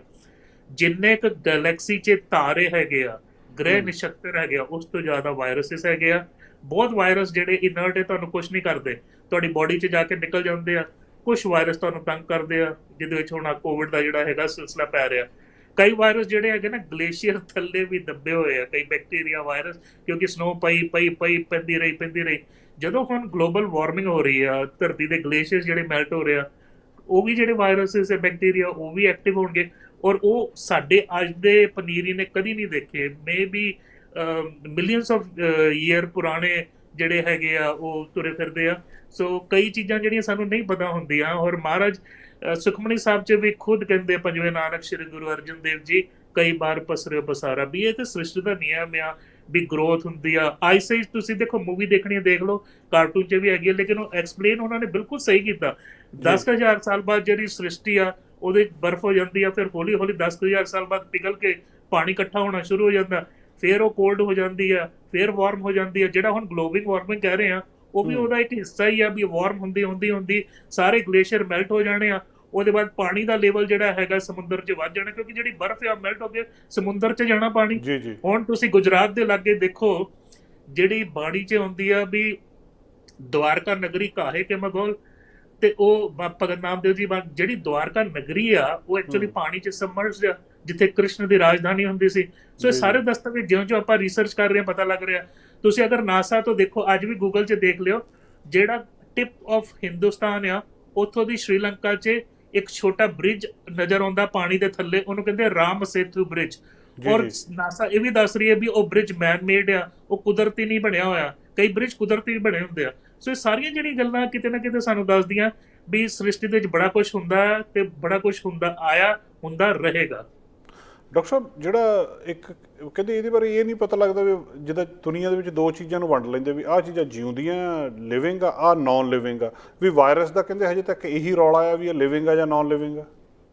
ਦੇਖੋ, ਕਈ ਪੁਸਤਕਾਂ 'ਚ ਇਹਨੂੰ ਲਿਵਿੰਗ ਬੀਨ ਕਹਿੰਦੇ ਆ, ਮੈਡੀਕਲ ਸਾਇੰਸ 'ਚ ਅਸੀਂ ਇਹਨੂੰ ਲਿਵਿੰਗ ਹੀ ਕਹਿੰਦੇ ਆ, ਲੇਕਿਨ ਇਨਰਟ ਵੀ ਇਹ ਆਪਣੇ ਆਪ ਦੇ ਵਿੱਚ ਮਲਟੀਪਲਾਈ ਨਹੀਂ ਕਰ ਸਕਦਾ। ਜਿੱਦਾਂ ਹੁਣ ਦੇਖੋ ਅਸੀਂ ਆ ਸ੍ਰਿਸ਼ਟੀ ਦੇ ਵਿੱਚ, ਸਾਡੇ ਵਿੱਚ ਸਪਰਮ ਆ, ਲੇਡੀਜ਼ ਦੇ ਵਿੱਚ ਐਗ ਆ, ਉਹਦਾ ਯੂਨੀਅਨ ਹੋਇਆ, ਬੇਬੀ ਕ੍ਰੀਏਟ ਹੋ ਸਕਦਾ। ਇੱਦਾਂ ਵਾਇਰਸ ਆਪਣੇ ਆਪ ਨੂੰ ਵਧਾ ਨਹੀਂ ਸਕਦਾ, ਉਹਨੂੰ ਕੋਈ ਨਾ ਕੋਈ ਮੀਡੀਅਮ ਚਾਹੀਦਾ, ਨਹੀਂ ਤੇ ਉਹ ਹਜ਼ਾਰਾਂ ਲੱਖਾਂ ਮਿਲੀਅਨ ਬਿਲੀਅਨ ਸਾਲ ਤੱਕ ਸੁੱਤਾ ਰਹੂਗਾ। ਸੋ ਇਹ ਕਿਉਂ ਜਾਗਦਾ, ਕਿਉਂ ਕਿਸੇ 'ਚ ਜਾਂਦਾ, ਕਿਉਂ ਇੱਦਾਂ ਕਰਦਾ, ਅਜੇ ਮੈਡੀਕਲ ਸਾਇੰਸ ਦੇ ਸਾਰੀਆਂ ਗੱਲਾਂ ਦੇ ਉੱਤੇ 100% ਖਲੋ ਨਹੀਂ ਪਾਈ। ਕਈ ਜਿਹੜੀਆਂ ਪੁਰਾਣੀਆਂ ਪੁਸਤਕਾਂ ਉਹ 'ਚ ਲਿਖਿਆ ਵੀ ਵਾਇਰਸ ਜਿਹੜਾ ਹੈਗਾ ਇਨਐਕਟਿਵ ਮਟੀਰੀਅਲ ਆ, ਲੇਕਿਨ ਮੈਡੀਕਲ ਸਾਇੰਸ 'ਚ ਅਸੀਂ ਇਹਨੂੰ ਲਿਵਿੰਗ ਆਬਜੈਕਟ ਦੇ ਵਿੱਚ ਹੀ ਗਿਣਦੇ ਹਾਂ, ਲੇਕਿਨ ਇਨਰਟ। ਡਾਕਟਰ ਸਾਹਿਬ, ਬਹੁਤ ਸਾਰੀਆਂ ਅਸੀਂ ਗੱਲਾਂ ਕਰਦੇ ਹਾਂ ਕੋਵਿਡ-19 ਬਾਰੇ। ਰੋਜ਼ ਕਈ ਲੋਕਾਂ ਦੇ ਕੰਮ ਛੁੱਟ ਗਏ, ਕਈਆਂ ਦੇ ਬਿਜ਼ਨਸ 'ਚ ਬਹੁਤ ਵੱਡੇ ਘਾਟੇ ਪਏ ਆ, ਕਈਆਂ ਨੂੰ ਵੈਸੇ ਹੀ ਲੱਗੀ ਜਾਂਦਾ ਬਾਹਰ ਨਹੀਂ ਨਿਕਲਦੇ ਘਰੋਂ, ਆਲਾ ਦੁਆਲਾ ਦੇਖ ਕੇ ਕਿੰਨਾ ਡਰ ਮਨ ਦੇ ਵਿੱਚ ਬੈਠ ਗਿਆ ਵੀ ਦੁਨੀਆ 'ਚ ਕਦੇ ਹੋਇਆ ਹੀ ਨਹੀਂ ਵੀ ਸਾਰੀ ਦੁਨੀਆ ਬੰਦ ਪਈ ਆ ਔਰ ਵਿਅਕਤੀ ਸਾਰੇ ਕੋਵਿਡ-19 ਕਰੋਨਾ ਵਾਇਰਸ ਕਰ ਰਹੇ ਆ। ਘਬਰਾਹਟ ਹੋਣ ਲੱਗ ਜਾਂਦੀ ਹੈ ਮਨ ਨੂੰ। ਕਈ ਵਾਰੀ ਲੋਕਾਂ ਨੂੰ ਡਿਪਰੈਸ਼ਨ ਜਾਂ ਉਹਨੂੰ ਜਿਹੜੀ ਮੈਡੀਕਲ ਟਰਮਸ ਕੀ ਕਹਿੰਦੇ ਆ, ਐਂਗਜ਼ਾਇਟੀ, ਮਤਲਬ ਇੱਕ ਅਜੀਬ ਕਿਸਮ ਦਾ ਮਾਨਸਿਕ ਦਬਾਅ ਪੈਣਾ ਸ਼ੁਰੂ ਹੋ ਜਾਂਦਾ। ਉਹਦੇ ਤੋਂ ਕਿੱਦਾਂ ਬਚਿਆ ਜਾਵੇ ਜੀ? ਇਹਦੇ ਉੱਤੇ ਨਾ ਇੱਕ ਰਿਸਰਚਰ ਹੈ, ਮੈਨੂੰ ਉਹਨਾਂ ਦਾ ਨਾਮ ਭੁੱਲ ਗਿਆ, ਬੜੇ ਸਾਲ ਪਹਿਲਾਂ ਮੈਂ ਉਹਨਾਂ ਦੀ ਪੁਸਤਕ ਪੜ੍ਹੀ ਸੀ। ਜਦੋਂ ਵਰਲਡ ਵਾਰ 2 ਹੋਇਆ ਨਾ, ਉਦੋਂ ਜਿਹੜੇ ਕੈਦੀ ਆ ਜਾਂ ਦੁਸ਼ਮਣ ਆ ਜਾਂ ਉਹਨਾਂ ਦੀ ਫੈਮਲੀਆਂ ਬੱਚਿਆਂ ਸਮੇਤ ਕਈ ਜਿਹੜੇ ਰੈਸੀਡੈਂਸ਼ੀਅਲ ਕੈਂਪਸ ਬਣਾਏ ਸੀ ਉਹਦੇ 'ਚ ਰੱਖੇ ਜਾਂਦੇ ਸੀ। ਉਹਨਾਂ ਨੂੰ ਰੋਟੀ ਨਹੀਂ ਦਿੱਤੀ ਜਾਂਦੀ ਸੀ, ਕੁੱਟਿਆ ਜਾਂਦਾ ਸੀ, ਮਾਰਿਆ ਜਾਂਦਾ ਸੀ, ਫਿਜ਼ੀਕਲ ਅਸੌਲਟ, ਇਮੋਸ਼ਨਲ ਅਸੌਲਟ। ਔਰ ਜਿਹੜਾ ਇਹ ਵਿਅਕਤੀ ਆ, ਇਹ ਛੋਟਾ ਨਿਆਣਾ ਸੀ, ਇਹ ਬਚ ਗਿਆ ਔਰ ਗਾਂ ਚੱਲ ਕੇ ਸਾਈਕੋਲੋਜਿਸਟ ਬਣਿਆ। ਔਰ ਉਹਦਾ ਆਈ ਵਿਟਨੈਸ ਅਮਾਊਂਟ ਸੀ ਵੀ ਆਸ ਜਿਹੜੀ ਹੈਗੀ ਬੰਦੇ ਨੂੰ ਇਹੀ ਬਚਾਉਂਦੀ ਆ। ਕਹਿੰਦਾ ਵੀ ਇੱਕ ਬੰਦਾ ਸੀ, ਉਹਦੇ ਨਾਲ ਉਹ ਗੱਲਬਾਤ ਕਰਦਾ ਸੀ, ਉਹਨੇ ਕਿਹਾ ਵੀ ਮੈਨੂੰ ਸੁਪਨਾ ਆਇਆ ਕੱਲ ਵੀ 30 ਮਾਰਚ ਨੂੰ ਪੂਰੀ ਸੰਸਾਰ ਦੇ ਵਿੱਚ ਰਿਹਾਈ ਹੋ ਜਾਣੀ ਆ, ਪ੍ਰਿਜ਼ਨਰਸ ਆਫ ਵਾਰ ਜਿਹੜੇ ਹੈਗੇ ਆ ਉਹ ਰਿਹਾ ਹੋ ਜਾਣਗੇ। ਉਹ ਜਦੋਂ ਮਾਰਚ ਮਹੀਨਾ ਸ਼ੁਰੂ ਹੋਇਆ, ਇੱਕ ਦਿਨ ਗਿਣਦਾ ਰਿਹਾ। 29 ਤਰੀਕ ਨੂੰ ਉਹਨੂੰ ਬੜਾ ਚਾਅ ਸੀ, 30 ਤਰੀਕ ਨੂੰ ਉਹਦੀ ਮੌਤ ਹੋ ਗਈ। ਉਹਨੂੰ ਕੋਈ ਰੋਗ ਨਹੀਂ ਸੀ ਕਿਉਂਕਿ ਉਹਦੀ ਆਸ ਜਿਹੜੀ ਹੈਗੀ ਨਿਰਾਸ਼ਾ 'ਚ ਬਦਲੀ। ਸੋ ਸਾਨੂੰ ਕਿਤੇ ਨਾ ਕਿਤੇ ਆਸ, ਹੋਪ ਜ਼ਰੂਰ ਰੱਖਣੀ ਚਾਹੀਦੀ, ਚੜ੍ਹਦੀ ਕਲਾ 'ਚ ਰੱਖਣਾ ਚਾਹੀਦਾ। ਸਾਨੂੰ ਹਮੇਸ਼ਾ ਸੋਚਣਾ ਚਾਹੀਦਾ ਵੀ ਠੀਕ ਹੈ, ਹੋ ਸਕਦਾ ਸਾਲ 2 ਸਾਲ ਵੀ ਲੱਗ ਜਾਣੇ ਇਸ ਤਰਾਸਦੀ ਤੋਂ ਨਿਕਲਦੇ, ਲੇਕਿਨ ਅਸੀਂ ਜ਼ਰੂਰ ਨਿਕਲਾਂਗੇ ਔਰ ਇਕੱਠੇ ਨਿਕਲਾਂਗੇ ਔਰ ਇੰਨਾ ਡੈਮੇਜ ਨਹੀਂ ਹੋਊਗਾ ਜਿੰਨਾ ਸਪੈਨਿਸ਼ ਫਲੂ 'ਚ ਸਾਡਾ ਹੋਇਆ ਸੀ। ਆਲਰੇਡੀ ਸਾਡੇ ਨੰਬਰਸ 1,80,000-1,090 ਚਲੋ ਵੱਧਦੇ ਮਿਲੀਅਨ ਤੱਕ ਪਹੁੰਚ ਜਾਣਗੇ ਡੈਥ, ਲੇਕਿਨ ਅਗਰ ਸਪੈਨਿਸ਼ ਫਲੂ ਦੇ ਨਾਲ ਕੰਪੇਅਰ ਕਰੀਏ ਤਾਂ ਉਦੋਂ 50 ਮਿਲੀਅਨ ਸੀ, ਉਦੋਂ ਪੋਪੂਲੇਸ਼ਨ ਵੀ ਬਹੁਤ ਘੱਟ ਸੀ ਸੰਸਾਰ ਦੀ। ਇਸ ਵੇਲੇ 7.7 ਬਿਲੀਅਨ ਆ। ਲੇਕਿਨ ਮੈਂ ਇਹਦੇ ਵਿੱਚ ਇਹੀ ਕਹਿਣਾ ਵੀ ਤੁਸੀਂ ਆਪਣੇ ਮਨ ਦੇ ਤਲ ਦੇ ਉੱਤੇ ਗੁਰਬਾਣੀ ਦੇ ਨਾਲ ਜੁੜੋ। ਅਗਰ ਤੁਸੀਂ ਹਿੰਦੂ ਹੈਗੇ ਆ ਤੇ ਵੇਦ, ਮਹਾਭਾਰਤ, ਰਾਮਾਇਣ, ਮੈਂ ਤਿੰਨੋਂ ਪੜ੍ਹੇ ਆ। ਦੇਖੋ ਮਹਾਰਾਜ ਨੇ ਕਾਸ਼ੀ ਭੇਜੇ ਸੀ ਭਾਈ ਗੁਰਦਾਸ ਵਿਦਿਆ ਲੈਣ ਵਾਸਤੇ, ਬ੍ਰਿਜ ਭਾਸ਼ਾ, ਸੰਸਕ੍ਰਿਤ। ਮੈਨੂੰ ਸੰਸਕ੍ਰਿਤ ਦੀ ਨੌਲੇਜ ਨਹੀਂ ਹੈਗੀ, ਲੇਕਿਨ ਮੈਂ ਮਰਾਠੀ, ਗੁਜਰਾਤੀ, ਬੰਗਾਲੀ ਮੈਂ ਪੜ੍ਹ ਸਕਦਾ। ਇਹ ਪੜ੍ਹਨਾ ਚਾਹੀਦਾ, ਪੜ੍ਹਨੇ 'ਚ ਕੋਈ ਨੁਕਸਾਨ ਨਹੀਂ ਹੈਗਾ। ਦੂਜਿਆਂ ਦੀ ਜਿਹੜੇ ਗ੍ਰੰਥ ਉਹ ਵੀ ਪੜ੍ਹਨੇ ਚਾਹੀਦੇ ਆ। ਦਾਸ ਨੇ ਕੁਰਾਨ ਵੀ ਪੜ੍ਹੀ ਹੋਈ ਆ। ਸੋ ਇਸ ਤੋਂ ਸਾਨੂੰ ਇਹ ਪਤਾ ਲੱਗਦਾ, ਹਿਦਾਇਤ ਮਿਲਦੀ ਆ ਵੀ ਸਾਰੇ ਧਰਮ ਇੱਕੋ ਹੀ ਗੱਲ ਕਰ ਰਹੇ ਆ। ਅਵਲ ਅੱਲਾ ਨੂਰ ਪਾਇਆ ਕੁਦਰਤ ਕੇ ਸਭ ਬੰਦੇ, ਇੱਕ ਨੂਰ ਤੇ ਸਭ ਦਾ ਉਪਦਿਆ, ਕੌਣ ਭਲੇ ਕੋ ਬੰਦੇ। ਸੋ ਸਾਨੂੰ ਜਿਹੜੀ ਨਾ ਸਪਿਰਿਚੁਅਲ ਜਿਹੜੀ ਕੈਪੈਸਿਟੀ ਆ ਉਹ ਵਧਾਉਣੀ ਚਾਹੀਦੀ ਆ। ਇਸ ਲਈ ਮੈਂ ਇਹ ਕਹਿ ਰਿਹਾ ਕਿਉਂਕਿ ਅਗਰ ਆਪਾਂ ਨਾ ਨੈਗੇਟਿਵ ਥਿੰਕ ਕਰਦੇ ਆ ਨਾ, ਸਾਡੀ ਬੋਡੀ ਦੇ ਵਿੱਚ ਸਟ੍ਰੈਸ ਹਾਰਮੋਨਸ ਬਹੁਤ ਬਣਦੇ ਆ।